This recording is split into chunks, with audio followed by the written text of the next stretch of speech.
അമ്മേ പരിശുദ്ധമേ, അമ്മേ പരിശുദ്ധമേ, ദൈവമാതാവേ, ദൈവമാതാവേ, കൃപാസനത്തിലൂടെ ഞങ്ങൾക്കും ഞങ്ങളുടെ ദേശത്തിനും അമ്മ മധ്യസ്ഥം തേടി തന്ന എല്ലാ അനുഗ്രഹങ്ങൾക്കും കൃപകൾക്കും ഞങ്ങളിപ്പോൾ ഹൃദയം നിറഞ്ഞ നന്ദി പറയുന്നു.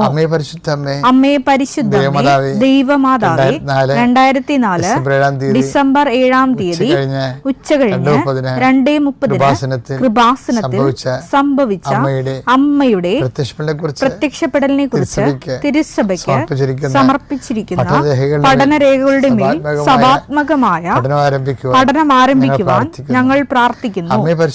അമ്മേ പരിശുദ്ധമേ, ഭൂസ്വർലോകങ്ങളുടെ രാജ്ഞിയായ അങ്ങയ്ക്ക് ഭൗമ സംരക്ഷണത്തിനായി പ്രപഞ്ചപ്രകൃതിയെ തന്നെ തിരുസഭ പ്രതിഷ്ഠിക്കുവാൻ ഈ പ്രത്യക്ഷീകരണ വഴി ഇടയാക്കണമേ. പരിശുദ്ധമ്മേ, ജപമാല മാതാവേ, സകല കൃപാസനം പ്രാർത്ഥനകളോടും ചേർത്ത് ഞങ്ങളിപ്പോൾ പ്രാർത്ഥിക്കുന്ന ഈ കുടുംബത്തിന്റെ പ്രത്യേക നിയോഗം പറമക്കളെ.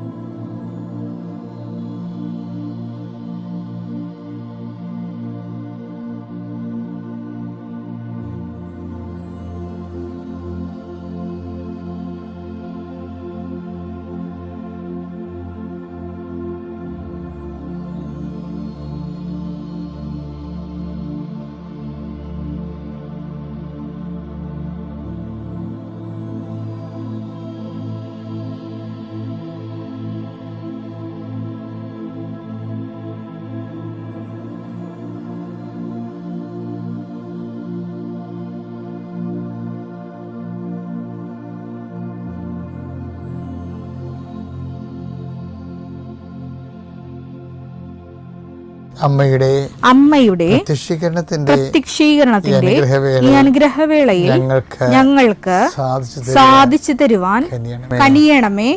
ആമേൻ. വിശ്വാസ പ്രമാണം. സർവശക്തനായ പിതാവും ആകാശത്തിന്റെയും ഭൂമിയുടെയും സൃഷ്ടാവുമായ ദൈവത്തിൽ ഞാൻ വിശ്വസിക്കുന്നു. അവിടുത്തെ ഏകപുത്രനും ഞങ്ങളുടെ കർത്താവുമായ ഈശോമിശിഹായിലും ഞാൻ വിശ്വസിക്കുന്നു. ഈ പുത്രൻ പരിശുദ്ധാത്മാവിനാൽ ഗർഭസ്ഥനായി കന്യകാമറിയത്തിൽ നിന്ന് പിറന്ന് പൊന്തിയോസ് പീലാത്തോസിന്റെ കാലത്ത് പീഡകൾ സഹിച്ച് കുരിശിൽ തറയ്ക്കപ്പെട്ട് മരിച്ച് അടക്കപ്പെട്ട് പാതാളങ്ങളിൽ ഇറങ്ങി മരിച്ചവരുടെ ഇടയിൽ നിന്ന് 3-ാം നാൾ ഉയർത്ത് സ്വർഗത്തിലേക്ക് എഴുന്നള്ളി സർവശക്തിയുള്ള പിതാവായ ദൈവത്തിന്റെ വലതുഭാഗത്തിരിക്കുന്നു. അവിടെ നിന്ന് ജീവിക്കുന്നവരെയും മരിച്ചവരെയും വിധിക്കുവാൻ വരുമെന്നും ഞാൻ വിശ്വസിക്കുന്നു. പരിശുദ്ധാത്മാവിലും ഞാൻ വിശ്വസിക്കുന്നു. വിശുദ്ധ കത്തോലിക്കാ സഭയിലും പുണ്യവാന്മാരുടെ ഐക്യത്തിലും പാപങ്ങളുടെ മോചനത്തിലും ശരീരത്തിന്റെ ഉയർപ്പിലും നിത്യമായ ജീവിതത്തിലും ഞാൻ വിശ്വസിക്കുന്നു. ആമേൻ. സുഖസ്ഥനായ ഞങ്ങളുടെ പിതാവേ, അങ്ങയുടെ നാമം പൂജിതമാകണമേ. അങ്ങയുടെ രാജ്യം വരണമേ. അങ്ങയുടെ തിരുമനസ് സ്വർഗത്തിലെ പോലെ ഭൂമിയിലും ആകണമേ. അന്നു വേണ്ടുന്ന ആഹാരം ഇന്ന് ഞങ്ങൾക്ക് തരണമേ. ഞങ്ങളോട് തെറ്റ് ചെയ്യുന്നവരോട് ഞങ്ങൾ ക്ഷമിക്കുന്നത് പോലെ ഞങ്ങളുടെ തെറ്റുകൾ ഞങ്ങളോടും ക്ഷമിക്കണമേ. ഞങ്ങളെ പ്രലോഭനത്തിൽ ഉൾപ്പെടുത്തരുതേ, തിന്മയിൽ ഞങ്ങൾ രക്ഷിക്കണമേ. ആമേൻ. നന്മ നിറഞ്ഞ മറിയമേ, സ്വസ്തി. കർത്താവ് അങ്ങയുടെ കൂടെ സ്ത്രീകളിൽ അങ്ങ് അനുഗ്രഹിക്കപ്പെട്ടവളാകുന്നു. അങ്ങയുടെ ഉദരത്തിൻ ഫലമായി ഈശോ അനുഗ്രഹിക്കപ്പെട്ടവനാകുന്നു. പരിശുദ്ധ മറിയമേ, തമ്പുരാന്റെ അമ്മേ, പാപികളായ ഞങ്ങൾക്ക് വേണ്ടി ഇപ്പോഴും ഞങ്ങളുടെ മരണസമയത്തും തമ്പുരാനോട് അപേക്ഷിക്കണമേ. ആമേൻ. കർത്താവിന്റെ ഉന്നതമായ നാമത്തെ സ്വസ്ഥം ചെയ്യുന്നു. കർത്താവ് ഇന്നത്തെ എഴുത്തുകുത്തുകൾ അങ്ങയുടെ തിരുസനെ സമർപ്പിച്ച് പ്രാർത്ഥിക്കുന്നു. പ്രമാണം ചെയ്യുന്നവരുണ്ട് ഈശോയെ, ഭാഗവടമ്പടി ചെയ്യുന്നവരുണ്ട് ഈശോയെ, സ്ഥലം അളക്കാൻ പോകുന്നവരുണ്ട്, അതിർത്തി തർക്കം ഉണ്ടാകുന്നവരുണ്ട് ഈശോയെ, അവിടെയെല്ലാം സങ്കടപ്പെടുന്നവരുണ്ട്. എന്ത് കാര്യത്തിലാണോ എൻ്റെ ദൈവപൈതലെ നീ സങ്കടപ്പെടുന്നത്, അവിടെ നിൻ്റെ കൂടെ മാലാഖയും പരിശുദ്ധ അമ്മയും കൂടെ ഉണ്ടാകും. കർത്താവ് സെൻഡ് ചെയ്യണതാണത്. നീ ധൈര്യമായിട്ട് പോകാം. എപ്പോൾ പോകുമ്പോഴും പ്രാർത്ഥിച്ചുകൊണ്ട് നിൽക്കണം. കാര്യങ്ങൾ വൈരാഗ്യം മൂർച്ഛിച്ച് വരുമ്പോൾ ഈ രാജ്യത്ത് നിയമമുണ്ടെന്ന് നീ ഓർത്ത് അതിനെ നീ വിധേയപ്പെടണം. ഒരിക്കലും ആയുധം കയ്യിലെടുക്കുകയോ അതുപോലെ നിയമം കയ്യിലെടുക്കുകയോ ചെയ്യേണ്ട. മറിച്ച് കർത്താവിൻ്റെ ആയുധമായ, സ്വർഗത്തിൻ്റെ ആയുധമായ ജപമാല നീ കയ്യിലെടുക്കണം. കർത്താവെ, ക്ഷമ എന്ന വലിയ പുണ്യങ്ങളാൽ കർത്താവ് അത് പരിഹരിക്കുന്നതിന് വേണ്ടിയിട്ടുള്ള സാവകാശവും സംയമനവും സൗമനസ്യവും കർത്താവെ അങ്ങയുടെ മക്കൾക്ക് നൽകണമെന്ന് പ്രാർത്ഥിക്കുന്നു. വിവാഹം താമസിക്കുന്നവർ ആസ്വദിച്ച് പ്രാർത്ഥിക്കുന്നു. വിവാഹത്തിന് വേണ്ടി കർത്താവുള്ള ചുറ്റവട്ടങ്ങൾ ഒരുക്കുന്ന സമയത്ത് പ്രാർത്ഥിക്കുന്നു. പെൺമക്കളുടെ കല്യാണത്തിന് വേണ്ടി പണം കാണാതെ വിഷമിക്കുന്ന സമയത്ത് പ്രാർത്ഥിക്കുന്നു. എൻ്റെ കർത്താവിന് വിരുദ്ധമായ നാമത്തിൽ, സഭയുടെ അധികാരത്തിൽ, കുരിശിൻ്റെ അടയാളത്തിൽ, ദൈവശക്തിയാൽ ഞാൻ മക്കളെ ആശീർവദിക്കുന്നു. സങ്കീർത്തനം 92:10. എന്നാൽ അവിടുന്ന് എന്റെ കൊമ്പ് കാട്ടുപോത്തിന്റെ കൊമ്പ് പോലെ ഉയർത്തി. അവിടുന്ന് എന്റെ മേൽ പുതിയ തൈലം ഒഴിച്ചു. ഇതാണ് പുതിയ അഭിഷേകം എന്ന് പറയുന്നത്. പുതിയ തൈലം ഒഴിച്ചു. എൻ്റെ മക്കളെ, എന്തിന് നിങ്ങൾ ആധ്യാത്മികത ആയിരിക്കണം എന്ന് ചോദിച്ചാൽ, ബൈബിൾ നൽകുന്ന അനന്തമായ അനോയിൻറ്റിങ്ങിൻ്റെ സാധ്യത നിങ്ങളെ പ്രയോജനപ്പെടുത്തണമെന്നാണ് ഉദ്ദേശിക്കുന്നത്. ഓരോ പ്രഭാതത്തിലും ഇപ്പോൾ വിലാപങ്ങളുടെ 3:23 കൂടെയാണ് ശരിക്കും പറഞ്ഞാൽ ഈ സങ്കീർത്തനം 92:10 കൂട്ടുവെക്കേണ്ടത്. എന്താ കാര്യം? വിലാപം എന്താ പറയുന്നത്? ഓരോ പ്രഭാതത്തിലും അവിടെ നിനക്ക് പുതിയ സ്നേഹം തന്നു. എങ്ങനെയാണ്? അവിടുന്ന് പുതിയ അഭിഷേകം എന്നിൽ തൈലം ഒഴിച്ചു എന്ന് പറഞ്ഞു വെച്ച് കഴിഞ്ഞാൽ, നമ്മളിപ്പോൾ ചിന്തിക്കുന്ന ജോലി, ഇപ്പോൾ എല്ലാ മനുഷ്യൻ്റെ ഏറ്റവും വലിയ പ്രശ്നം ബോറല്ലേ? എല്ലാവരും എന്തുകൊണ്ടാണ് ഔട്ട്പുട്ട് കുറയുന്നു എന്നൊക്കെ പറയുന്നതിൻ്റെ കാര്യം, കുറച്ച് കഴിയുമ്പോൾ ഇങ്ങനെ ഡൗൺ ആകും. ഇപ്പോൾ കോർപ്പറേറ്റുകളൊക്കെ എന്താ ചെയ്യിക്കണത്? കോർപ്പറേറ്റുകളൊക്കെ ആൾക്കാരെ കൊണ്ട് പണി ചെയ്യിക്കണായിട്ടില്ലേ? ടൈയൊക്കെ കെട്ടിക്കൊടുത്ത് അവരുടെ സ്റ്റാറ്റസൊക്കെ വർദ്ധിച്ചെന്ന് അവരെ കൊണ്ട് ബോധ്യപ്പെടുത്തിയിട്ട് വല്ല 10-12 രൂപ കൊടുക്കും. ഭയങ്കര കഷ്ടപ്പാടാണ് അത്. സ്റ്റാൻഡേർഡായിട്ടൊക്കെ വന്ന് ഇറങ്ങാം, ഒക്കെ കുഴപ്പമൊന്നുമില്ല. അതായത് പക്ഷേ എന്താ പ്രശ്നം വെച്ചാൽ, 11 മണിയാകുമ്പോൾ അവർക്ക് ചിക്കൻ കൊടുക്കും, ഒരു ജ്യൂസും കൊടുക്കും, ഒരു ചിക്കൻ ഫ്രൈയും കൊടുക്കും, ഒരു ജ്യൂസും കൊടുക്കും അല്ലേ? അപ്പം നമ്മളൊക്കെ വെൽ ട്രീറ്റഡ് എല്ലാവരും അങ്ങനെയല്ല പറയണത്. വെൽ ട്രീറ്റഡ് എന്തിനാണ് വീട്ടിൽ വെൽ ട്രീറ്റ് ചെയ്യണത്? എന്തിനാണ്? ഇവൻ ചായ പോകാതിരിക്കാൻ വേണ്ടിയാണ്. ഇവൻ ചായ കുടിച്ച് പോയ പിന്നെ 1/2 മണിക്കൂർ പോവുകയെ. ഇവന് കൊണ്ടുവന്ന ഈ സാധനം മുമ്പിൽ കൊടുത്തു കഴിഞ്ഞാൽ ഇവൻ പോകത്തില്ല. 30 മിനിറ്റ്സ് 30 മിനിറ്റിന് പകരം 5 മിനിറ്റ് കൊണ്ട് ആ ചപ്പർ ക്ലോസ് ചെയ്യും. ബാക്കി 25 മിനിറ്റ് കോർപ്പറേറ്റിന് ലാഭമാണ്. പക്ഷേ എന്നാലും സെയിം വർക്ക് തന്നെ ചെയ്തുകൊണ്ടിരിക്കണമെങ്കിൽ ഇവന് ബോറടിക്കും. അവനെന്ത് ചെയ്യും? ടേബിൾ ചേഞ്ച് ചെയ്ത് കൊടുക്കും, എന്നിട്ട് സ്റ്റാർ കൊടുക്കും. ശമ്പളം വല്ല 10-50 രൂപയോ അല്ലെങ്കിൽ 5000 രൂപയൊക്കെ കൂട്ടി കൊടുക്കുകയുള്ളൂ. പക്ഷേ എന്ത് ചെയ്യും? ബോറ് മാറ്റാൻ വേണ്ടി അവൻ്റെ വർക്കിംഗ് ഔട്ട്പുട്ട് നോക്കിയിട്ട് അസസ് ചെയ്തിട്ട് പുതിയ ടേബിളെ കൊടുക്കും. പുതിയ ടേബിളും പുതിയ ആംബിയൻസ് ക്രിയേറ്റ് ചെയ്ത് കൊടുക്കും. ഇപ്പം ചില ആൾക്കാരെ പറയുന്നത് 7 മാസം കൂടുമ്പോൾ മുറിയല്ല. ഇപ്പം ഞാൻ എൻ്റെ മുറികൾ 7 മാസം കൂടുമ്പോഴൊക്കെ മാറാറുണ്ട്. അതെന്ന് വെച്ച് കഴിഞ്ഞാൽ എനിക്ക് എപ്പോഴും എഴുതുമ്പോൾ സെയിം സിറ്റുവേഷൻസ് വരുമ്പോൾ എഴുത്തിനെ ബാധിക്കാതിരിക്കാൻ വേണ്ടി ചെയ്യണതാണ്. ഒരു ചെറിയൊരു ആൾട്രേഷൻസ് വരുത്തും. കാര്യം എൻ്റെ പുസ്തകങ്ങൾ എനിക്ക് അവിടെ ഇവിടുന്നൊക്കെ എടുക്കണമല്ലോ. അപ്പോൾ ഏറ്റവും അത്യാവശ്യമുള്ള പുസ്തകങ്ങൾ അടുത്ത് വെക്കാൻ വേണ്ടി ഞാൻ ചിലത് റീഅറേഞ്ച് ചെയ്യും. ബോറിൻ്റെ പ്രശ്നമല്ലത്. പക്ഷേ എന്നാലും ശരി, മനുഷ്യൻ്റെ മനസ്സിൽ ഇങ്ങനെ ഒരു പ്രശ്നങ്ങളുണ്ട്. ഒരാളെ കാണുമ്പോൾ ബോറടിക്കുക, സ്നേഹം കൊടുത്ത് കുറഞ്ഞു പോകണമെന്ന് പറഞ്ഞിട്ട് സ്നേഹം കുറഞ്ഞിട്ടൊന്നുമല്ല. കാര്യം ഈ ബോറെന്നുള്ള സംഭവം വർദ്ധിക്കുന്നത് കൊണ്ടാണ് മറ്റുള്ളവർക്കൊരു മൊണോട്ടണസ്സായിട്ടൊക്കെ തോന്നുന്നത്. പക്ഷേ ആധ്യാത്മികതയിൽ ഉണ്ടാകുമ്പോൾ നമ്മളെ സംബന്ധിച്ചിടത്തോളം ഇതിൻ്റെ പാക്കേജ് കൂടി ഇട്ടുകൊണ്ടാണ് ദൈവം സൃഷ്ടികൽപ്പന ചെയ്തിരിക്കുന്നത്. അതാണ് ഓരോ പ്രഭാതത്തിലും പുതിയ കാഴ്ചപ്പാട്. നമ്മുടെ കുഞ്ഞുങ്ങളെയും ഒക്കെ പുതിയ കണ്ണുകൊണ്ട് നമ്മൾ കാണും. അതുപോലെ നമ്മൾ ചെയ്തുകൊണ്ടിരിക്കുന്ന വിഷയങ്ങൾ തന്നെ, നീ ഇപ്പോൾ ഒരു ജോലിക്കാരനാണെന്ന് വിചാരിച്ചോ, ആ ജോലിയിലൊക്കെ ഓരോരോ പുതിയ ത്രില്ലുകൾ തന്നുകൊണ്ട് അപ്പം നിങ്ങൾ ചോദിക്കും, അതിനെന്താ ചെയ്യേണ്ടതെന്ന് ചോദിച്ചു കഴിഞ്ഞാൽ, അതിന് ചെയ്യേണ്ട ഒന്നാമത്തെ കാര്യം എന്ന് പറഞ്ഞാൽ ഈശോയുടെ ഈ ആത്മാവ് ഇവനെ നയിച്ചുകൊണ്ട് പോകണമെന്ന് പറഞ്ഞില്ലേ, ഇവനൊരു നല്ല സ്റ്റാറ്റസ് കൊടുത്തിട്ടാണ് ഇവനെ ആത്മാവ് കൊണ്ടുപോകണത്. നമ്മളത് വായിച്ചതാണ്, അല്ല ഈ ദിവസം കണ്ടതല്ലേ അത്. അതായത് ഇതിനെ ഈശോ ശാന്തമായിട്ടാണ് ഈ വിഷയത്തെ അക്സെപ്റ്റ് ചെയ്യണത്. ശാന്തമായി മരുഭൂമിയിലേക്കാണല്ലോ പോണത്. അവിടെ ചെല്ലുമ്പോൾ ഇനിയും വല്ലാത്ത പെടുമരണമായിരിക്കുക. അപ്പോഴെല്ലാം ഞാൻ ആദ്യം നേരത്തെ പറഞ്ഞിട്ടുള്ള must we not sorrow to take sorrow to. അത് ജോബിൻ്റെ കാറ്റഗറിക്കൽ ക്വസ്റ്റ്യനാണ്.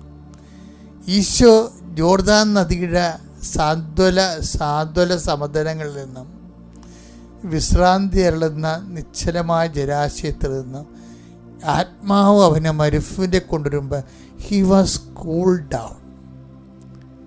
ശബ്ദമായിരുന്നു ആ വിഷയത്തെക്കുറിച്ച്. എന്ന് വെച്ച് കഴിഞ്ഞാൽ കാലാവസ്ഥ ഭേദങ്ങളിൽ ഒരു വ്യക്തി കൈവരിക്കുന്ന സുവിശേഷ വിഹിതമായ സംയമനം, അത് ദൈവം കൗണ്ട് ചെയ്യണതാണ്. അഭിഷേകത്തിൻ്റെ അടിസ്ഥാനം അതാണ്. Not by merit but by grace, not by merit but by grace എന്ന വാചകം വിശ്വസിച്ച് പ്രാർത്ഥിക്കുന്നതിലൂടെ മാതാവിൽ നിന്ന് ലഭിച്ച അനേകം അനുഗ്രഹങ്ങൾ ഞാനിവിടെ സാക്ഷ്യപ്പെടുത്തുന്നു.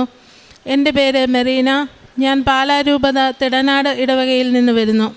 ഞാനിവിടെ ആദ്യമായി ഉടമ്പടി എടുത്തത് 2024 മെയ് 15 ഞാൻ സെപ്റ്റംബർ 2019 തൊട്ട് ഇവിടെ കൃപാസനത്തിൽ എൻ്റെ മമ്മിയുടെ ഒപ്പം വന്നുകൊണ്ടിരുന്ന ഒരു വ്യക്തിയായിരുന്നു. അന്നു മുതൽ എനിക്ക് ഒത്തിരി അധികം അനുഗ്രഹങ്ങൾ ലഭിച്ചു. ആദ്യമായി എനിക്ക് ലഭിച്ചത് എൻ്റെ രോഗസൗഖ്യമാണ്. 2019 ജനുവരി 1 മുതൽ എനിക്ക് ചെവിവേദന, അതിഭയങ്കരമായ ചെവിവേദന സ്റ്റാർട്ട് ചെയ്തു. അതൊരു 10 മാസത്തോളം നീണ്ടു നിന്നു. 5 ദിവസം ആൻറ്റിബയോട്ടിക് കഴിക്കും, 2 ദിവസം കുറയും, 3-ാമത്തെ ദിവസം വീണ്ടും വരും. അങ്ങനെയായി എനിക്ക് ഒരിടത്ത് യാത്ര ചെയ്യാൻ പാടില്ല. അങ്ങനെ ഒത്തിരി ബുദ്ധിമുട്ടുകൾ അനുഭവിക്കേണ്ടി വന്നു. അങ്ങനെ 2019 ഒക്ടോബർ 1 എൻ്റെ മമ്മി എൻ്റെ കൂടെ ഉണ്ടായിരുന്നു. അപ്പോൾ എനിക്ക് വേദന സഹിക്കാതെ വന്നപ്പോൾ മമ്മി അന്ന് ഉടമ്പടിയിലായിരുന്നു. മമ്മി വിശുദ്ധ തൈലമെടുത്ത് എൻ്റെ ചെവിയിൽ പുരട്ടി വിശ്വാസ പ്രമാണം ചൊല്ലി പ്രാർത്ഥിക്കാൻ പറഞ്ഞു. അന്ന് മുതൽ ആ വേദന മൊത്തത്തിൽ മാറി. പിന്നെ ഇന്ന് ഈ നിമിഷം വരെ എനിക്ക് അങ്ങനെ ഒരു അസ്വസ്ഥത ഉണ്ടായിട്ടില്ല. അതുപോലെ തന്നെ ഞാൻ മാൽദീവ്സിൽ മിനിസ്ട്രി ഓഫ് ഹെൽത്തിൽ ഒരു ലാബ് ടെക്നീഷ്യനായിട്ട് വർക്ക് ചെയ്യുകയാണ്. അവിടെ എനിക്ക് കിട്ടിയ ജോലി തന്നെ മാതാവിൻ്റെ കൃപ കൊണ്ട് മാത്രം എനിക്ക് ലഭിച്ച ജോലിയാണ്. അവിടെ ഞങ്ങൾക്ക് എക്സാം ഉണ്ടായിരുന്നു. അപ്പോൾ ഞാൻ ആ 2019 ജപമാല റാലിയിൽ സംബന്ധിച്ചപ്പോൾ മാതാവിനോട് പ്രത്യേകം അപേക്ഷ വെച്ച് ഞാൻ പ്രാർത്ഥിച്ചു, എനിക്ക് ഈ എക്സാം പാസ്സാക്കി തരണം. കാരണം ഒരു ഭവനം എന്ന സ്വപ്നം എനിക്കുണ്ടായിരുന്നു. ആ ഭവനം പണിയണമെങ്കിൽ എനിക്ക് വിദേശത്ത് എവിടെയെങ്കിലും പോയെങ്കിലേ പറ്റുമുണ്ടായിരുന്നുള്ളൂ. അത് കാരണം അങ്ങനെ പ്രാർത്ഥിച്ചു. എൻ്റെ എക്സാം എഴുതാനുള്ള പേനയും പെൻസിലും എല്ലാം ഞാൻ കൊണ്ടുവന്ന് മാതാവിൻ്റെ അടുത്തും ഈശോയുടെ അടുത്തും കൊണ്ടുവന്ന് പ്രാർത്ഥിച്ച് ജപമാല റാലിയിൽ ഞാൻ സംബന്ധിച്ചു. 2019 ഡിസംബറിൽ തന്നെ എക്സാം എഴുതി. ഡിസംബർ 13 റിസൾട്ട് വന്നു. 2020 ജനുവരിയിൽ എനിക്ക് ഇവിടെ നിന്ന് മാൽദീവ്സിലേക്ക് കയറിപ്പോകാൻ പറ്റി. ഇപ്പോൾ ഞാൻ 5 വർഷം കഴിഞ്ഞു അവിടെ ജോലി ചെയ്യുന്നു. അതുപോലെ തന്നെ കാലാവസ്ഥ, ഞങ്ങൾ അവിടുന്ന് യാത്ര ചെയ്യണ സമയത്ത് മിക്കവാറും സീ റഫായിരിക്കും. അപ്പോൾ കടലിൽ കൂടെയുള്ള യാത്രയാണ്, അത് കുറച്ച് ബുദ്ധിമുട്ടാണ്. അപ്പോൾ തന്നെ മഴയും കാറ്റുമൊക്കെ കാണുമ്പോൾ മാതാവിൻ്റെ വിശുദ്ധ വസ്തുക്കളായ ഉപ്പ് ഞാൻ അവിടെ എല്ലാം ആ സൈഡിൽ കൂടെ എല്ലാം വിതറും. പോരുന്ന സമയത്ത് ഒരു കുഴപ്പവുമില്ലാതെ നല്ല രീതിയിൽ യാത്ര ചെയ്തു പോരാൻ സാധിക്കുന്നുണ്ട്. അതുപോലെ 2021 എൻ്റെ സ്വന്തം വീട് കാഞ്ഞിരപ്പള്ളിയിലാണ്. അവിടെ ആ കൂട്ടിക്കൽ വെള്ളപ്പൊക്കം ഉരുൾപൊട്ടലുണ്ടായ സമയത്ത് ഞങ്ങളുടെ വീടിലെല്ലാം വെള്ളം മുഴുവൻ പൊങ്ങിക്കയറി. അത് കഴിഞ്ഞ് എപ്പോഴും മഴക്കാലം വന്നു കഴിയുമ്പോൾ അവിടെ എല്ലാവർക്കും പേടിയായിരുന്നു. 2024 വീണ്ടും 24 ഓഗസ്റ്റിൽ വീണ്ടും ഇതുപോലെ രാത്രി 1:30 ആയപ്പം മഴ ശക്തി പ്രാപിച്ചു, വെള്ളം പൊങ്ങാൻ തുടങ്ങി. അപ്പോൾ തന്നെ അവിടെ അവർ വിശുദ്ധ വസ്തുവായ ഉപ്പ് വിതറി. ഞാൻ മാൽദീവ്സിലിരുന്ന് 33 പ്രാവശ്യം പ്രത്യക്ഷീകരണ പ്രാർത്ഥനയും വിശ്വാസ പ്രമാണവും ചൊല്ലി മാതാവിനോട് പ്രാർത്ഥിച്ചു. ആ വെള്ളം ആ ഒരു നിരപ്പിൽ പൊങ്ങിയതല്ലാതെ അതിൻ്റെ മേളിലേക്ക് പിന്നെ പൊങ്ങി വന്നില്ല. അത് പിന്നെ ഇതുവരെ ഈ വർഷവും ഇത്ര മഴയൊക്കെ പെയ്തിട്ടും അവിടെ അങ്ങനെ ഒരു വെള്ളത്തിൻ്റേതായ ഒരു ബുദ്ധിമുട്ട് ഞങ്ങൾക്ക് ഉണ്ടായിട്ടില്ല. അതുപോലെ തന്നെ സ്ഥല കച്ചവടം, ഞങ്ങൾക്ക് കുടുംബവിഹിതമായി ലഭിച്ച ഒരു സ്ഥലം തീക്കോയിലായിരുന്നു. അത് ഒത്തിരി കച്ചവടം നടത്താൻ നോക്കിയിട്ടൊന്നും നടക്കുന്നുണ്ടായിരുന്നില്ല. അപ്പോൾ 2019 ഞാനിവിടെ വന്നു കഴിഞ്ഞപ്പോൾ ഇവിടുന്ന് ഈ അത്ഭുത കിണറിൽ നിന്ന് വെള്ളവും കൊണ്ടുപോയി, അതുപോലെ തന്നെ മണ്ണ് കൊണ്ടുവന്ന് വെഞ്ചിരിച്ച് അതും അവിടെ കൊണ്ടുപോയി ഇട്ടു. ആ 2019 തന്നെ 2020 നവംബറിൽ ഞങ്ങൾക്ക് ആ സ്ഥലക്കച്ചവടം നടക്കുകയും 2021 ഓഗസ്റ്റിൽ എനിക്ക് പുതിയൊരു സ്ഥലത്തിൻ്റെ ആധാരം എഴുതാൻ സാധിക്കുകയും ആ സ്ഥലത്ത് ഇപ്പോൾ വീട് പണി നടന്നുകൊണ്ടിരിക്കുകയാണ്. അതിന് വേണ്ടിയിട്ട് ഒരു ചിട്ടി ഉണ്ടായിരുന്നു. പിന്നെ അതുപോലെ ലോണിൻ്റെ കാര്യങ്ങൾ, അതുപോലെ പഞ്ചായത്തിൽ നിന്ന് അപ്രൂവൽ കിട്ടാനൊക്കെ ഒത്തിരി തടസ്സമുണ്ടായിരുന്നു. അപ്പോൾ ഞാൻ ഫെബ്രുവരി മാസത്തിൽ ഞാനിവിടെ 10 ദിവസത്തേക്ക് ലീവിന് വന്നു. ഞാൻ അമ്മയുടെ തിരുസന്നിധിയിൽ വന്ന് ഞാൻ പ്രാർത്ഥിച്ച് ഞാൻ എൻ്റെ വീടിൻ്റെ പ്ലാനും എല്ലാം ഇവിടെ കൊണ്ടുവന്നു. അന്ന് ജോസഫ് അച്ഛൻ ഇവിടെ ഇല്ലായിരുന്നു. അവിടെ അച്ഛനെ കൊണ്ടത് വെഞ്ചരിപ്പിച്ച് ഞാൻ കൊണ്ടുപോയി. ഞാനിവിടുന്ന് ചെന്ന് പിറ്റേ ദിവസം ഇവിടുന്ന് കൊണ്ടുപോയ പ്രേക്ഷിത പ്രവർത്തനം നടത്തി വീട്ടിൽ വന്നു കഴിഞ്ഞപ്പോൾ പഞ്ചായത്തിൽ നിന്ന് അപ്രൂവലായെന്നും പറഞ്ഞ് ഫോൺ വന്നു. പിന്നെ അത് കഴിഞ്ഞ് മാർച്ച് 3-ാം തീയതി പതിയെ ഓരോ പണികൾ ആരംഭിച്ചു. അപ്പോൾ ഞാൻ ഫെബ്രുവരി 6-ാം തീയതിയാണ് ഞാൻ ഇവിടെ വരുന്നത്. മാർച്ച് 6-ാം തീയതി ആയപ്പോൾ എനിക്ക് മാതാവിൻ്റെ പ്രസൻസ് മെഴുകുതിരി ഉരുകി അത് മാതാവായി എനിക്ക് കിട്ടി.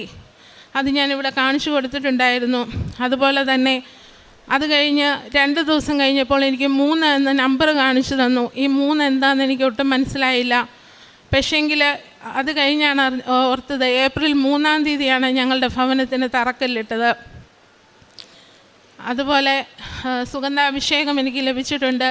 ജോസഫ് അച്ഛനെ ഞാൻ ഒത്തിരി പ്രാവശ്യം സ്വപ്നം കണ്ടിട്ടുണ്ട്. എനിക്ക് മനസ്സിന് ഒത്തിരി വിഷമം വരുന്ന സമയത്ത് ഞാനിരുന്നിട്ട് മാതാവിനോട് ഇങ്ങനെ ഒത്തിരി ഇരുന്ന് വർത്തമാനം പറയും. രാത്രിയിൽ എൻ്റെ ഡ്യൂട്ടിയൊക്കെ കഴിഞ്ഞ് വരുമ്പം 12 മണിയൊക്കെ ആവും. അത് കഴിഞ്ഞ് ഞാനിരുന്ന് ഒത്തിരി വർത്തമാനം പറയും.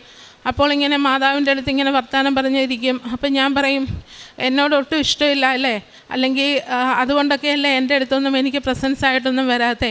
പക്ഷേ അന്ന് രാത്രിയിൽ എനിക്ക് ജോസഫ് അച്ഛൻ്റെ എന്തെങ്കിലും ഒരു അനുഭവം ധ്യാനത്തിൽ പറയുന്നതായിട്ടോ അച്ഛൻ എന്നെ വന്ന് ബ്ലെസ് ചെയ്യുന്നതായിട്ടോ എന്തെങ്കിലും എനിക്ക് കിട്ടും. ഒരു ദിവസം ഞാൻ കാണുന്നത്, ഞാൻ ഇവിടെ ഇരുന്ന് ധ്യാനം കൂടിക്കൊണ്ടിരിക്കുമ്പോൾ അച്ഛൻ എന്നെ പേരെടുത്ത് വിളിച്ചിട്ട് പറഞ്ഞു, മെറീന, ഞാനിപ്പോൾ പറഞ്ഞ ബൈബിൾ വചനം പറയാൻ പറഞ്ഞു.